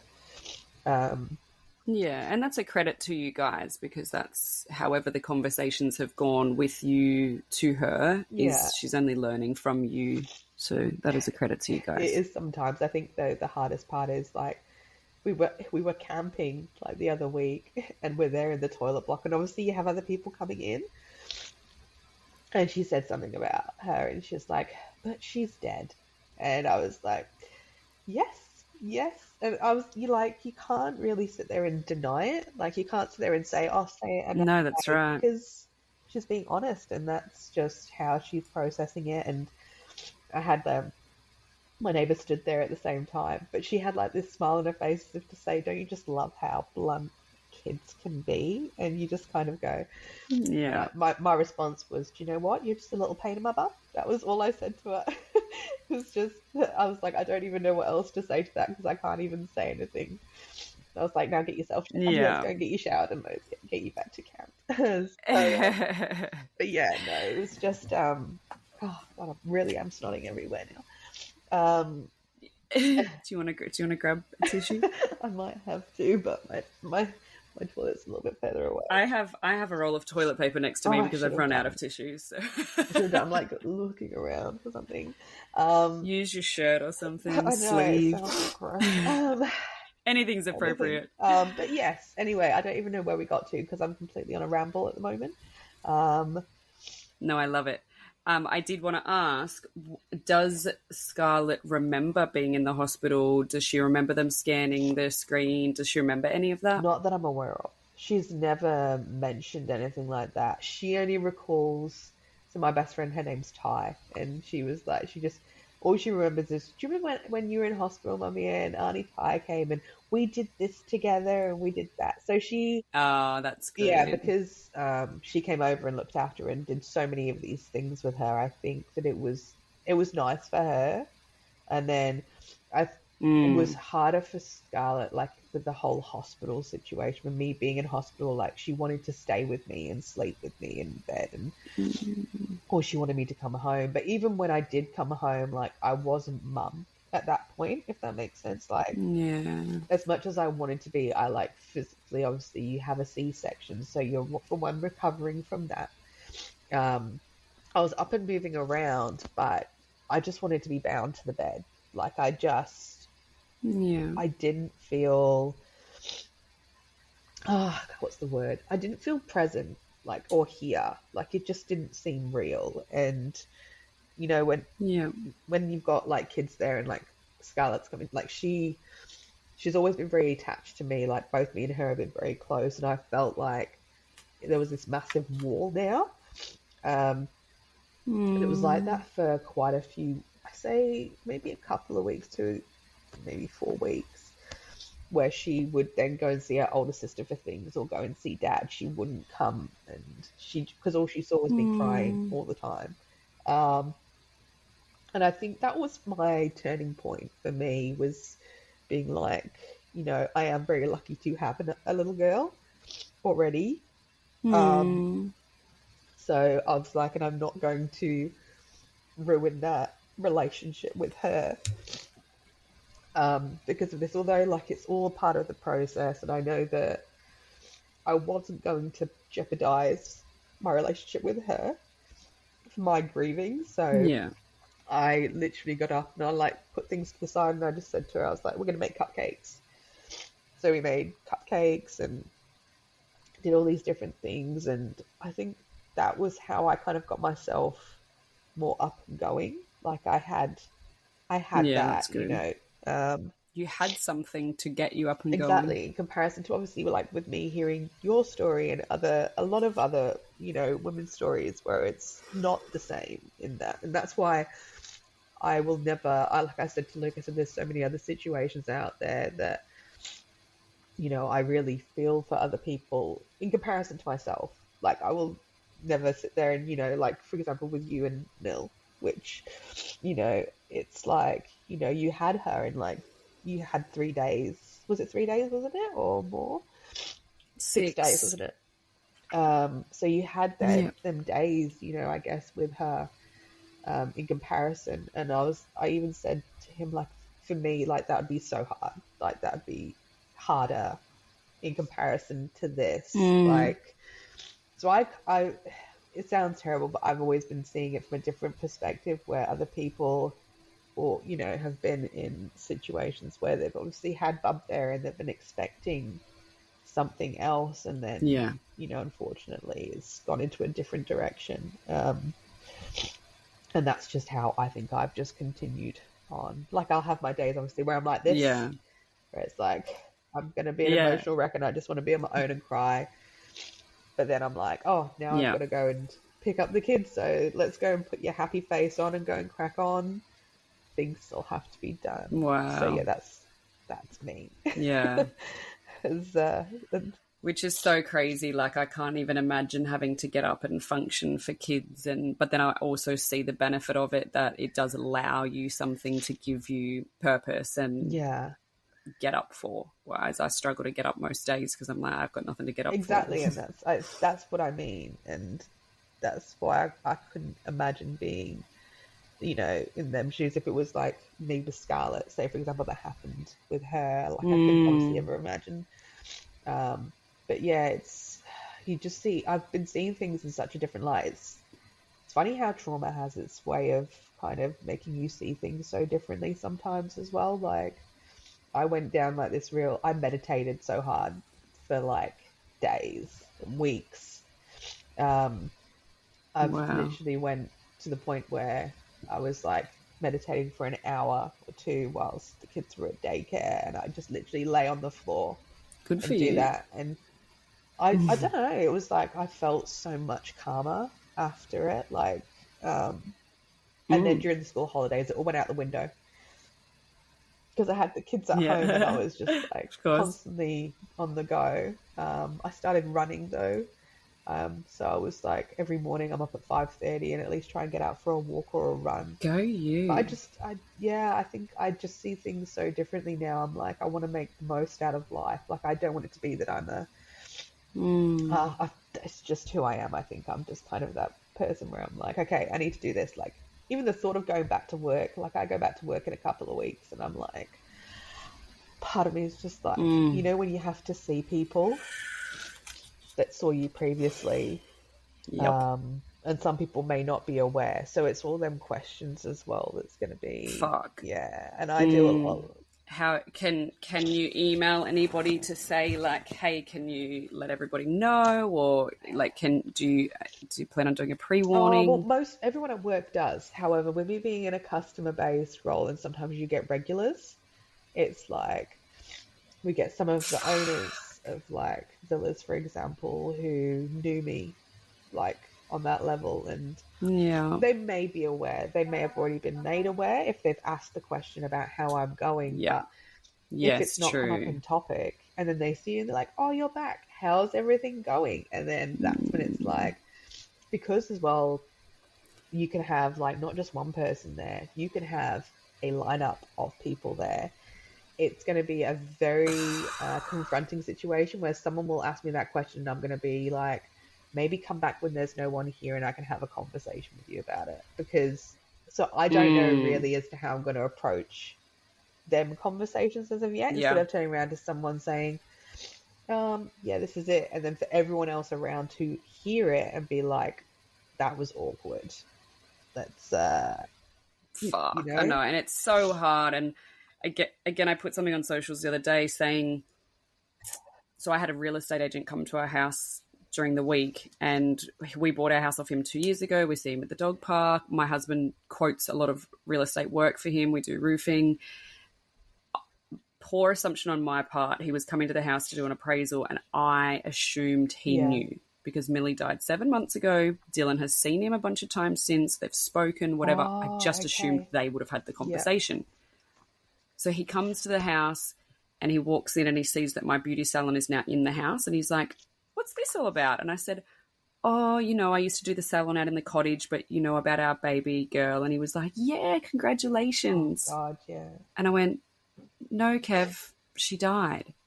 And he just went, oh, Rochelle. And I went, and then I was just thrown but then I went into my normal, so when people come into my salon, I show them photos of Milli and I explain and I'm very open about it. So I did that. But then he started making excuses for me, and he was like, then he compared it to them having a miscarriage 22 years ago, and he said, it's okay, you'll have another one. Oh, yeah, them words. And I'm like, and I've stewed on this for days, and then I, jumped onto Instagram the other day, and I was like, if your husband died, Steph, say you said Luke died, I wouldn't say to you, it's okay, you'll get another one. Yeah. So, like, why the fuck would I say it about Sage? Like, if you tell me Sage dies, I'm not going to say, it's okay, you'll have another one. No, exactly. Your fucking daughter died. Like, that's it. And then people said, oh, he was probably just awkward. Yeah, of course he was fucking awkward. I get it. I was awkward too. But, like, we need to educate people on what to say in this situation, because it is awkward for us. Yes, it's awkward for them. But what would you say if somebody said their husband, their wife, or their 22-year-old daughter died, or their whatever? It doesn't matter how old they are. You don't say, it's okay, you'll have another one. That's the point that I was just about to make, but you just, like, obviously said it. So, like you said, if it was your 22-year-old daughter, you wouldn't get comments like that. So say if someone had lost a teenager, or even a, like, 5-6-year-old, you would not get a comment like, oh, you'll have another one. People look at miscarriage or neonatal or stillbirths as in, like, they were never here, so therefore it's not the same. And I think that's the mentality, is the fact that because they, obviously in your case, Milli was living, however, Sage wasn't. You know, she was in me, but she never made it, obviously, earthbound as living. So I think as well, some people, like, how they perceive as well miscarriage, for example, they're like, oh, you know, it was like X amount of weeks, etc. The baby wasn't fully formed, so therefore, you know, unfortunately these things happen. But, and it's not, it's still, you know, it still happened, and it's especially more so for the women. Like, we're connected, you go through this whole process internally and physically, and then when it actually happens to somebody else, I don't know, when it happens to you as well, like, I'd never make them comments to anybody being like, oh, you'll have another one. It's like, I've had friends that have had miscarriages, you know, quite a few of them. I know it's quite actually more, you know, again, like stillbirth, I've started to find out, or neonatal, that it's actually more common than anything. But people don't realize that until you've actually had someone close to you. Like, I was having to rock up to daycare and things like that. That was the hardest part, was like the educators at daycare. Some of them barely even said hi to me prior to Scarlett leaving, after, like, it happened. So it was like, you'd get a smile. The ones that you used to talk to all the time, they'd look at you and go, hey, and then they'd continue on their way as if, like, they just did not know as to what to say or how to react. Because they were just too scared to say something. And some of these were parents. They were mothers as well themselves. It wasn't like they were young girls. They knew about the situation because we got the director to let them know, and I was happy to discuss it. But I find that's probably the worst thing that can happen, is someone that you have discussions with on the daily and see them at the kids' birthday parties, when they go from that to then looking at you and just kind of going, oh, I don't know what to say, so I'm not going to say anything at all, and just blank that person.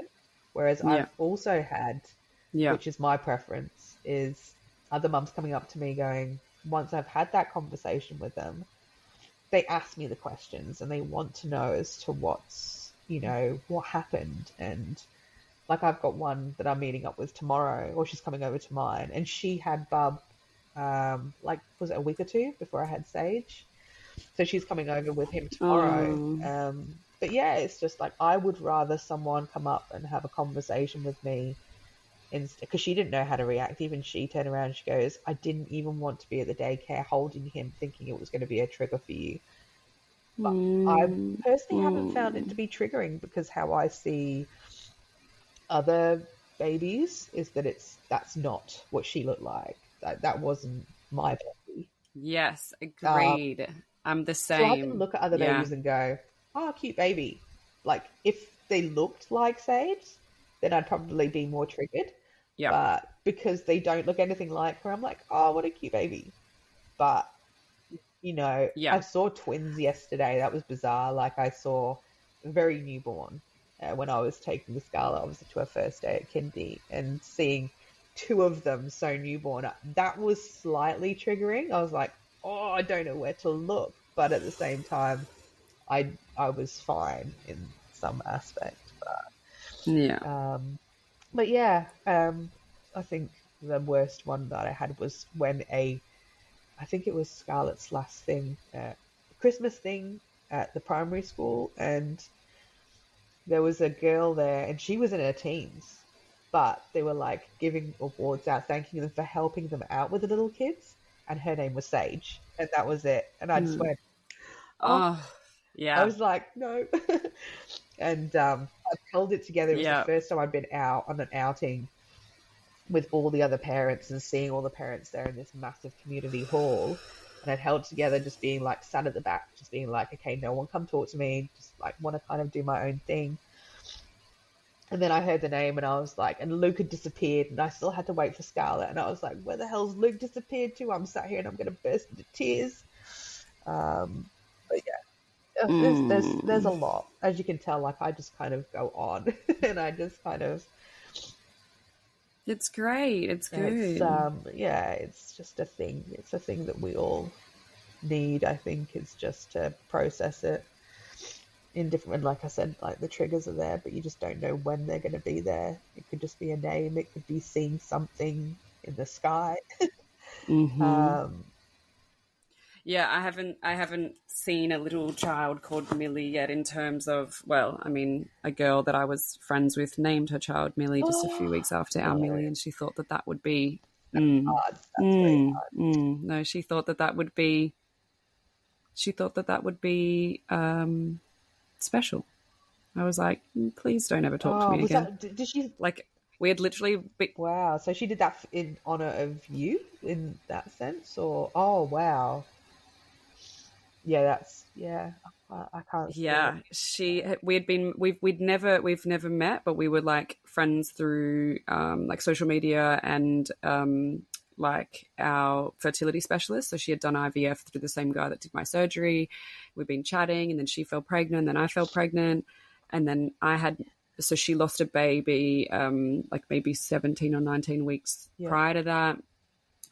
And so, yeah, we just connected through that. And then when she was just ready to have her baby, we were talking about our husband's meeting, and they'd get along so well. Lost you. Can you hear me? Oh, I think so, yeah. Can you hear me? We're good. Yeah. Oh, good. Oof. It might be starting to play up. I might have and we were like talking about our husband's meeting. Are you right? Yeah, it's only because my laptop's already getting to 20%, and I'm like, oh, this is going to happen. But anyway. Sorry, continue on. Yeah, and we were talking about our husband's meeting, and they'll get along so well and all these things. And then it was when Dylan and I were in the US, we were talking about, and then she'd sent me through like, hey, I just want to let you know we've had the baby.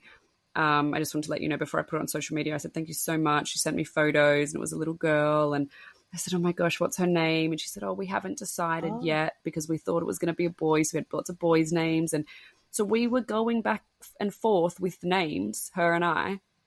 And then she just messages me and she says, hey, we've come up with a name, and I hope you love it. And I hope you see the beauty in this. Her name's Milli. And I just went, no. And I'm like, I thought, am I being ridiculous? But I thought, and I said it to Dylan, and he was like, what the fuck? And I was like, that's not okay, is it? And he's like, no. And like, I kind of thought, what am I going to do? Have you over for a barbecue with all my friends, and you come in with your child and you're like, hey guys, this is Milli, and she's 2 months older than my Milli. Like, no. It's not the same. Sorry. It's not. And I just replied to her, I just wrote, I don't know what you want me to say. And then and I just didn't reply since. And then a couple of weeks later, she wrote, thinking of you. And I thought, of course you're fucking thinking of me, because you have a living child that you named after my child that died. Yeah. Like, what? And it's way sorry. In years to come, it might be something, but it's more of a question to be asked as well, I think. Not just an assumption to be made that that's something as to how someone's going to, accept that as being a beautiful thing. I don't know how I'd feel. I don't think I would. Like, I don't think I'd be happy. Like, you have a living child, like, and I was naming my child that, and obviously I don't have. And you want to come to my home and bring your child in, and you're going to be calling out to her. And it's not as if we don't speak Milli's name. Like, if I was a very private person and we didn't often say her name, but like, her name is known. Like, a lot of people know her name. And if you come in, like we had a barbecue for my birthday on Sunday, and one of our friends came over. She has an 11-week-old, and I held her and I cuddle her, and that's just my job when she's here.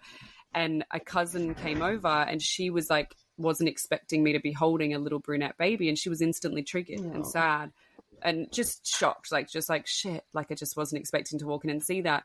Can you imagine if my family came over and I've got a friend here who has a little child called Milli? Like, it's like, how? Yeah, like, it just wouldn't.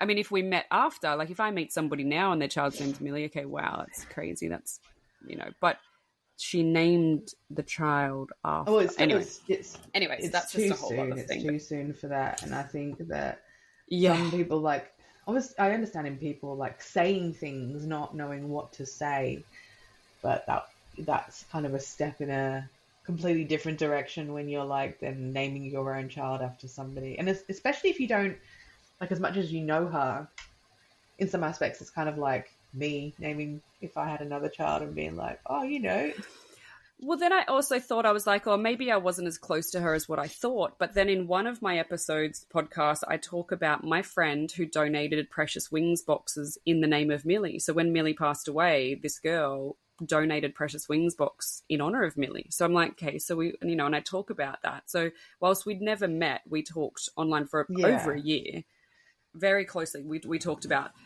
vaping prior to pregnancy and how much we were struggling during pregnancy. And I think that was a thing as well. Like, I never vaped the entire pregnancy because I didn't do anything. I didn't even wear perfume, all the stupid shit I thought would fucking matter.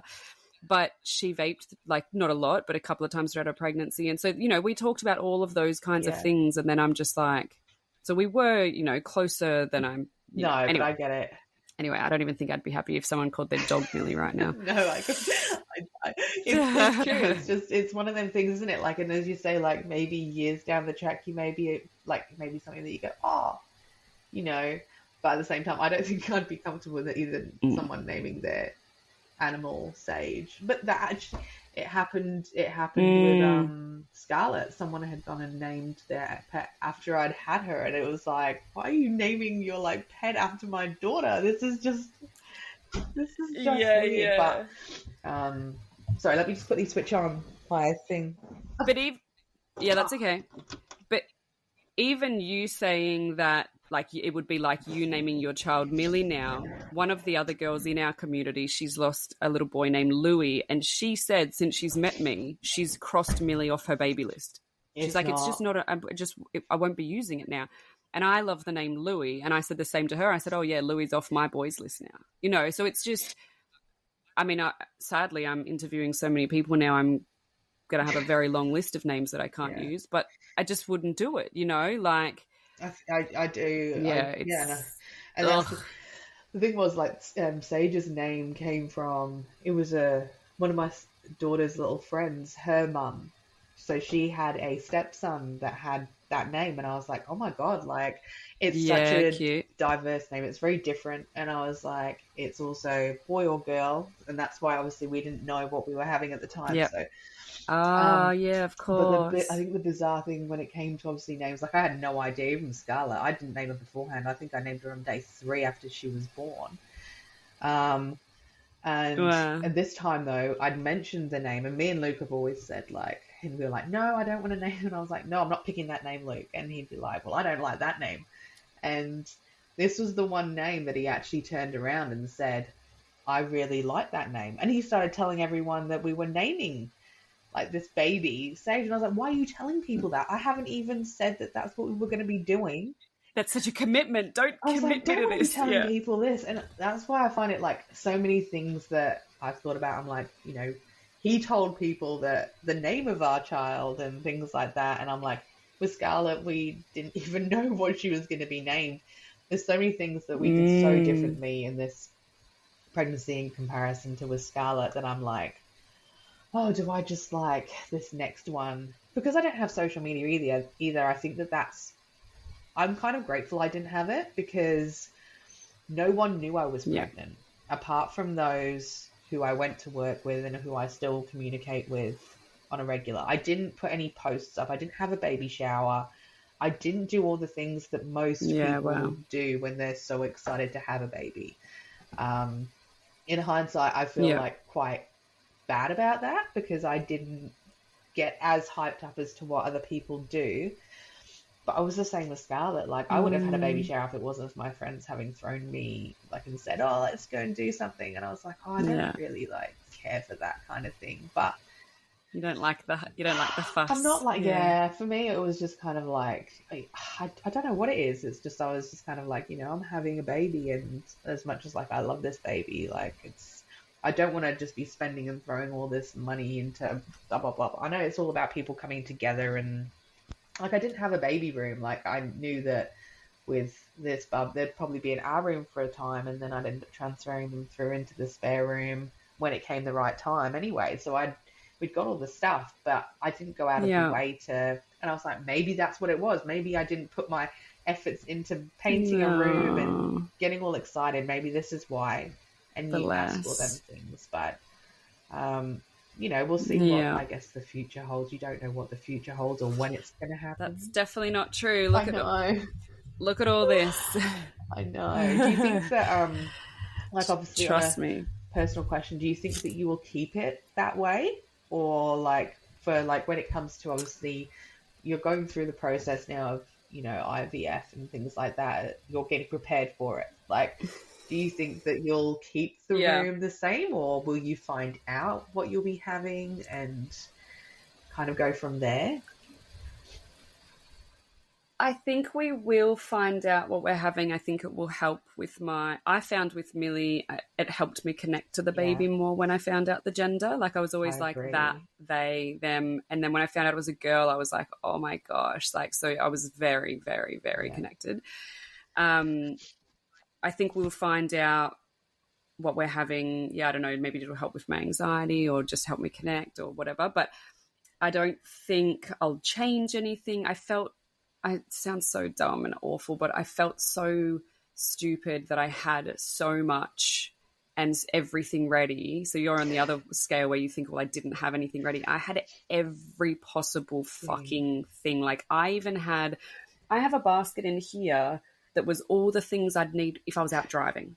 So it's like literally spare nappies, spare wipes, spare this, spare that. I had triple of everything for just in case.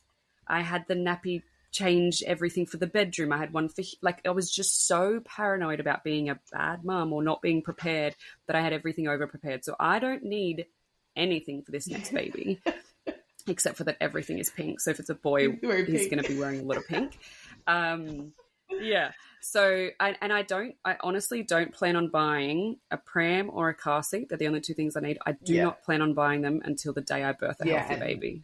I just can't. I can't bring myself to having to take shit back again. I can't. It was fucking, even my psychologist, who is the most professional, amazing, grounded, kind, beautiful woman, shed a tear very professionally when I was like, I had to go to Baby Bunting and take back all the things that I didn't get to use. I still remember Luke doing that. And it was fucking awful. Like, I packed my brand new car. I bought a brand new car for Milli. I bought everything to be a mum. And then I had to return most of it. And it was just like, so my GP did suggest we redo the whole room. And I was like, that's fucking ridiculous. And only when you're ready. Some people have said it's very healing. I don't know. Yeah, I'm not ready to do it. We'll see what happens. We might be moving, so we might be renting this house out and buying a second house to renovate. So that would make me do it. Yeah, so that'll be a process as well, I think, won't it? For, like, not sure to move out of the house. I know. Like, there's a lot. There's always a lot, isn't there? I guess, but there is, and I think that, you know, and that's where I'm like, you know, even with the next, like, I don't think I could leave this house. I'll be like, oh, you know, this was our first house that we've bought as well, and everything's kind of happened in it.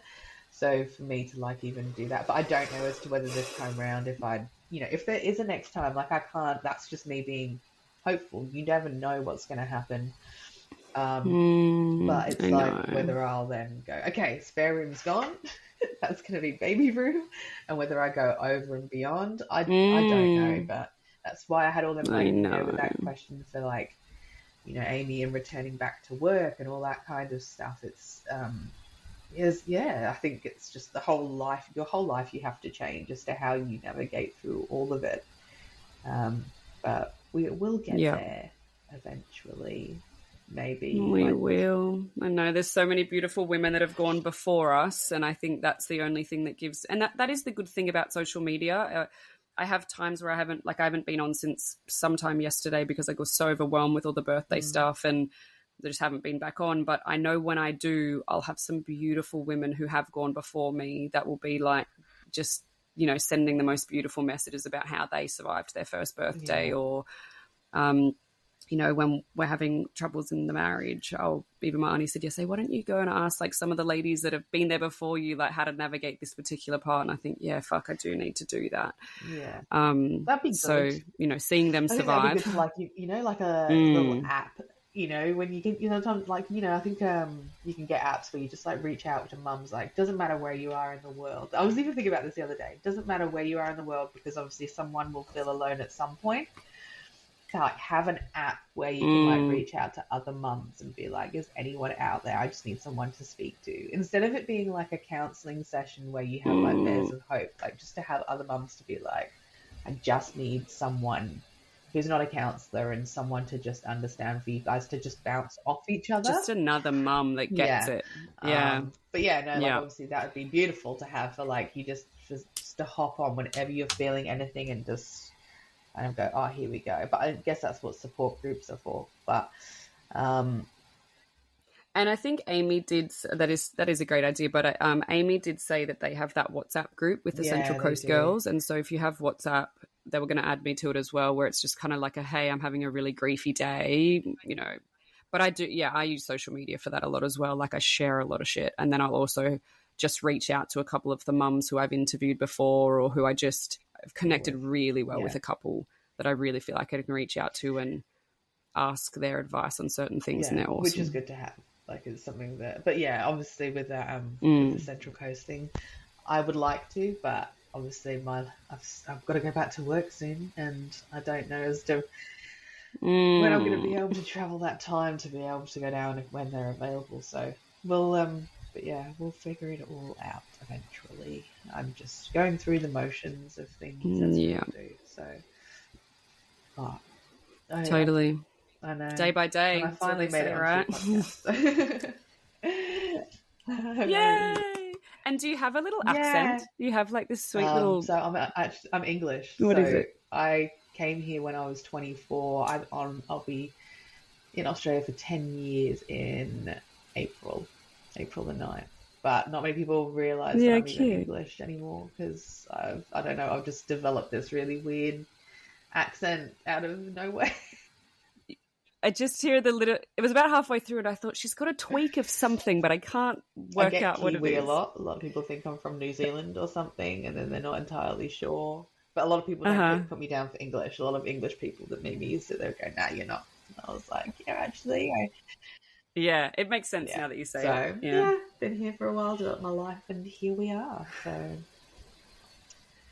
I love it. Well, thank you so much for sharing all of the bits today. I don't even know what I said. It's been such a blur already in my mind. I'm kind of like, sorry to anyone. I don't even know what I've said. So no, it's so perfect.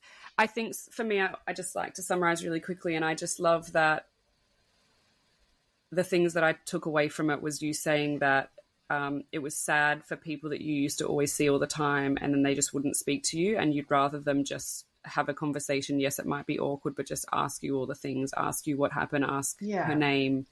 And I think that's really important, because and do not make excuses. Like, it's just, sometimes silence can be awkward, but it's just I'm so sorry, that's so shit. Like that's all that it needs to be. It's not, you're not gonna it's not, oh, you'll get another one. It's not, it's literally a human being that died. Like, whether it was stillbirth or a miscarriage or whatever, like a 1 week old, it's not, oh, you'll get another one. It's like, you don't just replace your child. Especially when it's like that soon. Like, it's like, as much as we have these discussions, like, yes, we are thinking as to, like, when am I going to be able to have another one? Am I going to be able to? And it is actually something that does come into your mind quite quickly after, even though the situation's occurred and you feel very, because I've heard other people say that. But, yeah, like, it's, I don't know, like, I think with people are human, everyone's human, and that's why I kind of have a bit of give in sometimes the things that people say. Like, I heard, I think I said to you the other day, like, I heard a guy turn around to, like, this new mum and just basically be like, oh, just pop out another one. And it's like, yeah, because that's what we just do, right? We just, like, pop them out.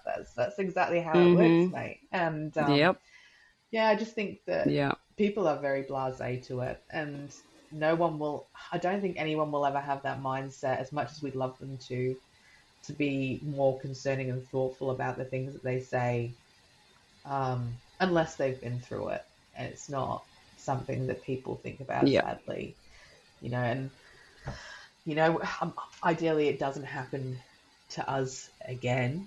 But I've also heard of situations where it has happened on multiple, you know, times, and you just kind of like Amy said, you've got to have that hope. Like, mine apparently was a critically small placenta as well. That was also something that was raised during it. So initially the OB had said, oh, you had a small placenta. And I said, can I have the reports? And when I read the reports, it actually said critically small placenta. And I was like, oh, critically is a little bit different in comparison to small placenta. And how was that not picked up?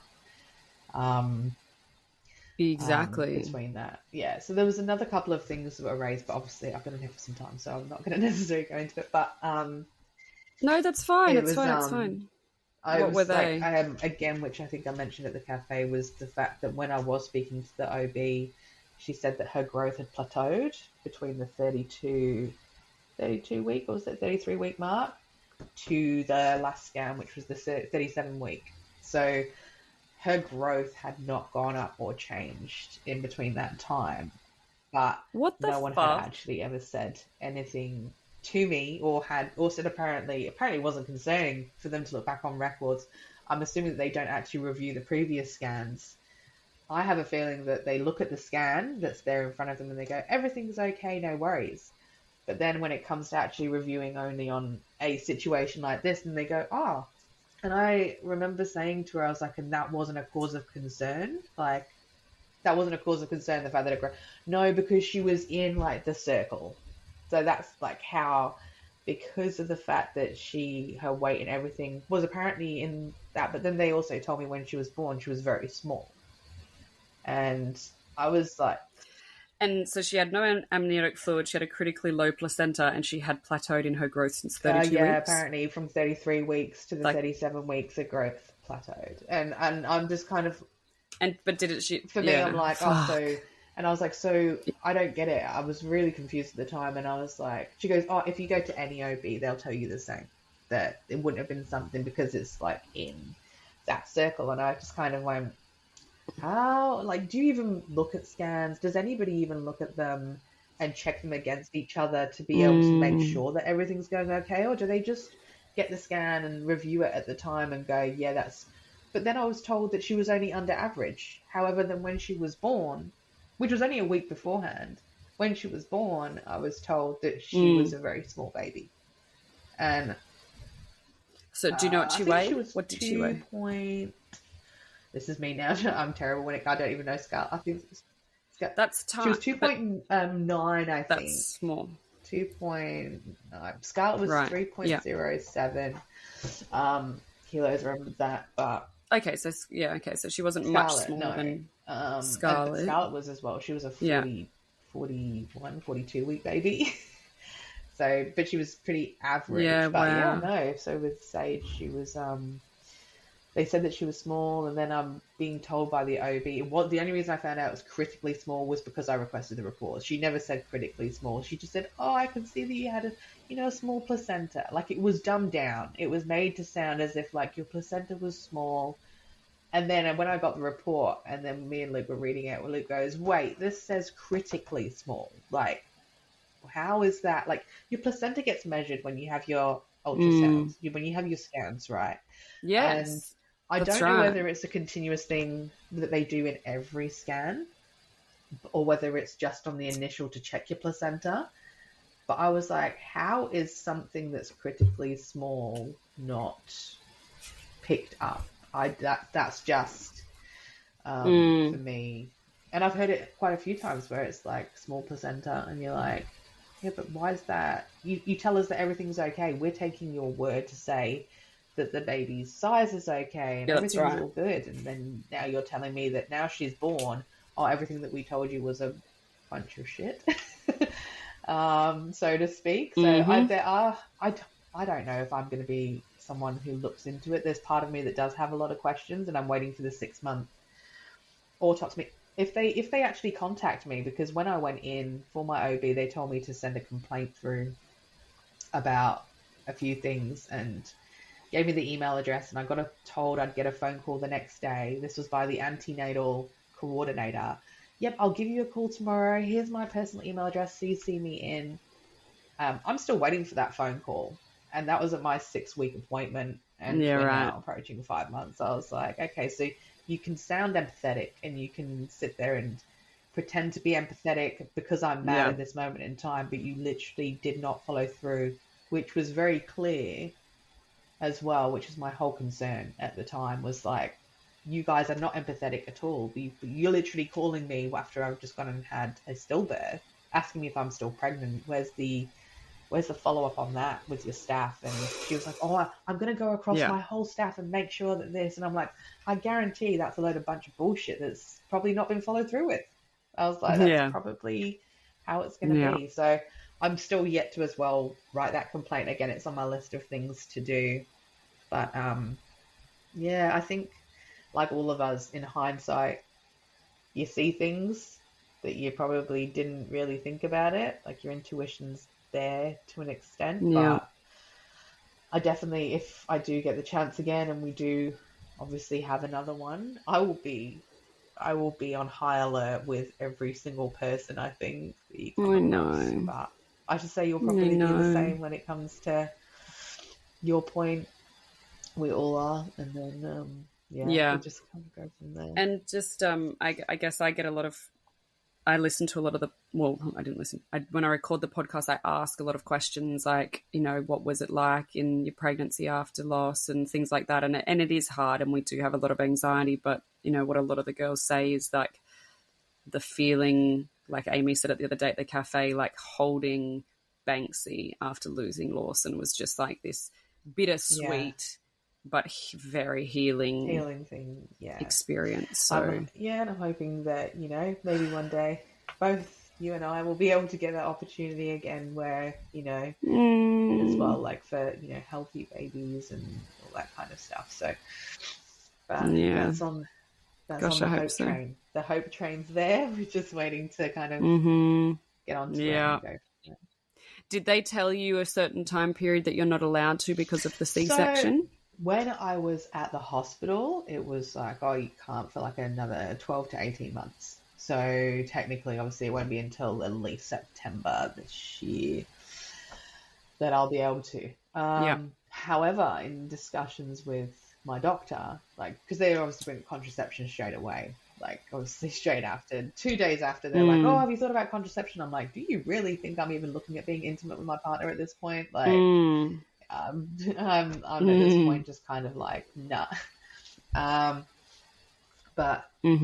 So then I had a discussion with my doctor, and she'd asked me about it, and I'd said to her that, with me being 34, I said, and I know that they talk about this cutoff of like when you're 35, I don't want my hormones being all over the place. I'm not planning on using contraception. I'd rather go the natural way of it instead of like putting things into my body and having the implant, for example, or injections. I don't want to do that to myself, because previously in the past I've had issues with them, which is I came off contraception for that reason.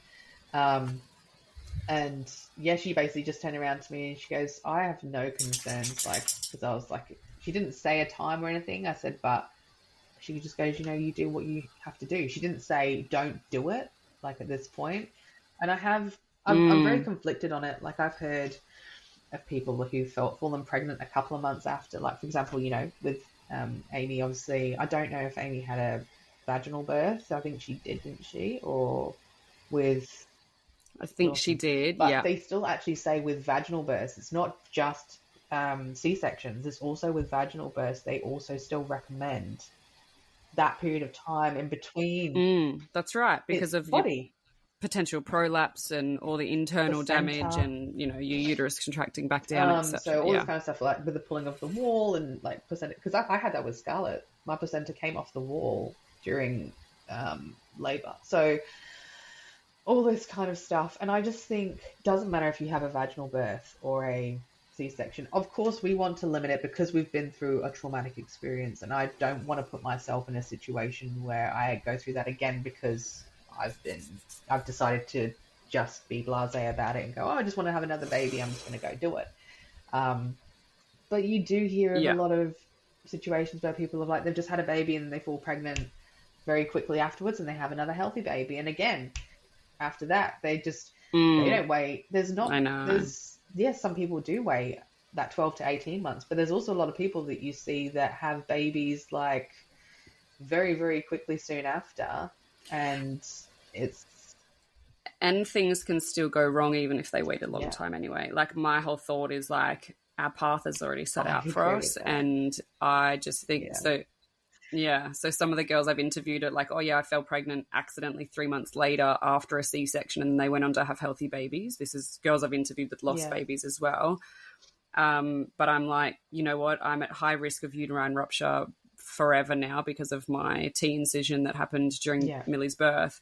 And so whether I fall pregnant, so that I've been told strictly 12 months, but whether it's now or whether it's in 3 years, I'm not allowed to go into labour anyway. Baby will always have to be a planned cesarean at, say, 36, 37 weeks. So that's pretty much what I've been told as well. I'll be classed as high risk just purely from this situation. Yeah. And it was funny because she was like, you'd have to probably do it 38 weeks. I said 38 weeks was when I had my baby. So you're talking 38 weeks for me to go in. I said I'd be expecting 37. Like, I'd have to have a C-section anyway because this is my second C-section that I've had. But no, I completely agree. Like, I don't even think that they've actually, it's more of them covering themselves to be like, oh, I mean, I had 5 years in between Scarlett and Sage, like 5 years for my body to have, and I still remember, I think was it after a year, I could still feel twinges in my C-section a year after having Scarlett. Like, I could still feel them. Yeah. And I think everyone's body's different, and it doesn't necessarily mean, like I said, 5 years, I'd had a C-section, but this still happened. Should I have waited for another 2 years? Like, and then maybe it wouldn't have happened? Like, yeah, that's right. I'm very much on whatever happens. That's how I see things now. Like you said, I think that there's a path that's already made out for us. And I'm very in agreement with that. Like, whatever is meant to be will be. And I'm hoping that there is that opportunity, but there may not be. And I have to be grateful with what I have right now. And that's the only hope that you can really have, I think, is just appreciate what's there and what's around you at the moment, and the rest should all fall into place, hopefully. I know. That's all I agree. I agree. Yeah, fingers crossed. Fingers crossed for everyone. I know. We'll see what happens. Hey, we'll see what 2024 brings. Let's hope that 2024 is a nice, no hiccups this year, ideally. I say hiccups. I mean, a better year, please. Definitely not the word to be using, for this situation, but it's very small in comparison to this trauma. Little understatement, but ideally, a bit smoother sailing, hopefully a lot more healing, I guess, for everyone, including yourself, because obviously as much as mine was in September, yours wasn't long before, so it's still very fresh for both of us. So we've got a lot of self-care to do, I think, and then the rest will hopefully just blossom how it should. The only best way that I can say it without sounding like a cuckoo spiritual person. We're all a bit cuckoo. It's fine. But yeah, no, we'll be fine. That's how you just got to see it. Everything will be okay. You're so awesome. Thank you for having me on here. Thank you for letting me ramble, and whoever gets to listen to this, good luck loved it. with the long podcast that you'll be yet to listen to. They're gonna love it. It's good. You've been great. It's just, I love the ramble. I love you sharing every bit. I love the tears. I love the laughs. I love all of it. It's been awesome. And I know that you were the kind of person during like losing stage where you were very closed off to help, and you were very closed off to talking about it, and you were very closed off to a lot of things. So I think it's so awesome that you're in this space now, that you were ready to share. And I think it's going to help a lot of people for sure. I was like, I wonder if she's remembered. Like, maybe she hasn't remembered and I don't have to do it. Like, I'll be good. And then you messaged me and I was like, I don't know if she remembered. Maybe I can pull out. Maybe I can't. No, Steph, do it. I'm like having a conversation with myself going, I could just like message her and go, I'm not feeling it today, Rochelle. I'm not going to do it. And then I was like, Steph, suck it up. Sometimes that happens. Sometimes that happens. I just went, stop it, because you won't do it. And then you put it off the next time, and I was like, just freaking get it done. So I was like, here's most of the story that I remembered anyway. But yeah, that's my version of the story, and I hope it made sense. And you don't even have to wait long. It's going to be out this Sunday, because we're all caught up. Oh, great. I won't be listening to myself. I'll let everybody else do that part. Yeah. I know. Well, it'll be on Spotify and it'll be on YouTube, and I know you don't have socials. So, this Sunday, check out Spotify and YouTube. If you don't have the links, let me know. I can send them to you so that you can share them with your family and stuff as well. I'll just let them come across it whenever they want to. Oh, but Liz, you're like, I'm just going to hide it. I'm not going to tell anyone about it. I swear I've just heard you or seen you, and I'll be like, oh, I don't know who that was, but yeah, might have been me. Wasn't me. No, it'll be good. It will definitely be good. But thank you. Thank you for having me on here anyway. You're so welcome. But, I'm so proud of you. Well, enjoy the rest of your day. I'll be doing pickup in a couple of hours, so I'll make the most of it, I think, and then... Yeah, same with you. Enjoy. Hopefully you don't have anything too crazy on today, work-wise or anything. So I'll fill you in at some stage. Sounds fabulous. All right. Well, I will leave you to your day either way. All okay, right, my lovely. All right. So good chatting to you. Have a beautiful day. Thanks, Steph. Bye. Bye, beautiful. Bye. Bye.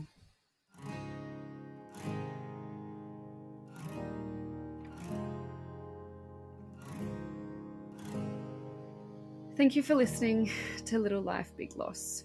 If you are here because you've experienced baby loss recently or a long time ago, I am so sorry. If you have never experienced the loss of a baby, but you are here to learn, thank you. If you are here because you have just had the news that you have to make some really tough decisions, I am so sorry. I hope these podcasts give you the help and the guidance that you need. If any of today's conversation has triggered any uneasy emotions for you, please contact Lifeline on 13 11 14 or lifeline.org. Another organisation working specifically with pre- and postnatal depression and anxiety is PANDA, PANDA. You can find them at panda.org.au. And remember that postnatal depression and anxiety does not discriminate. It can affect both men and women, mums and dads.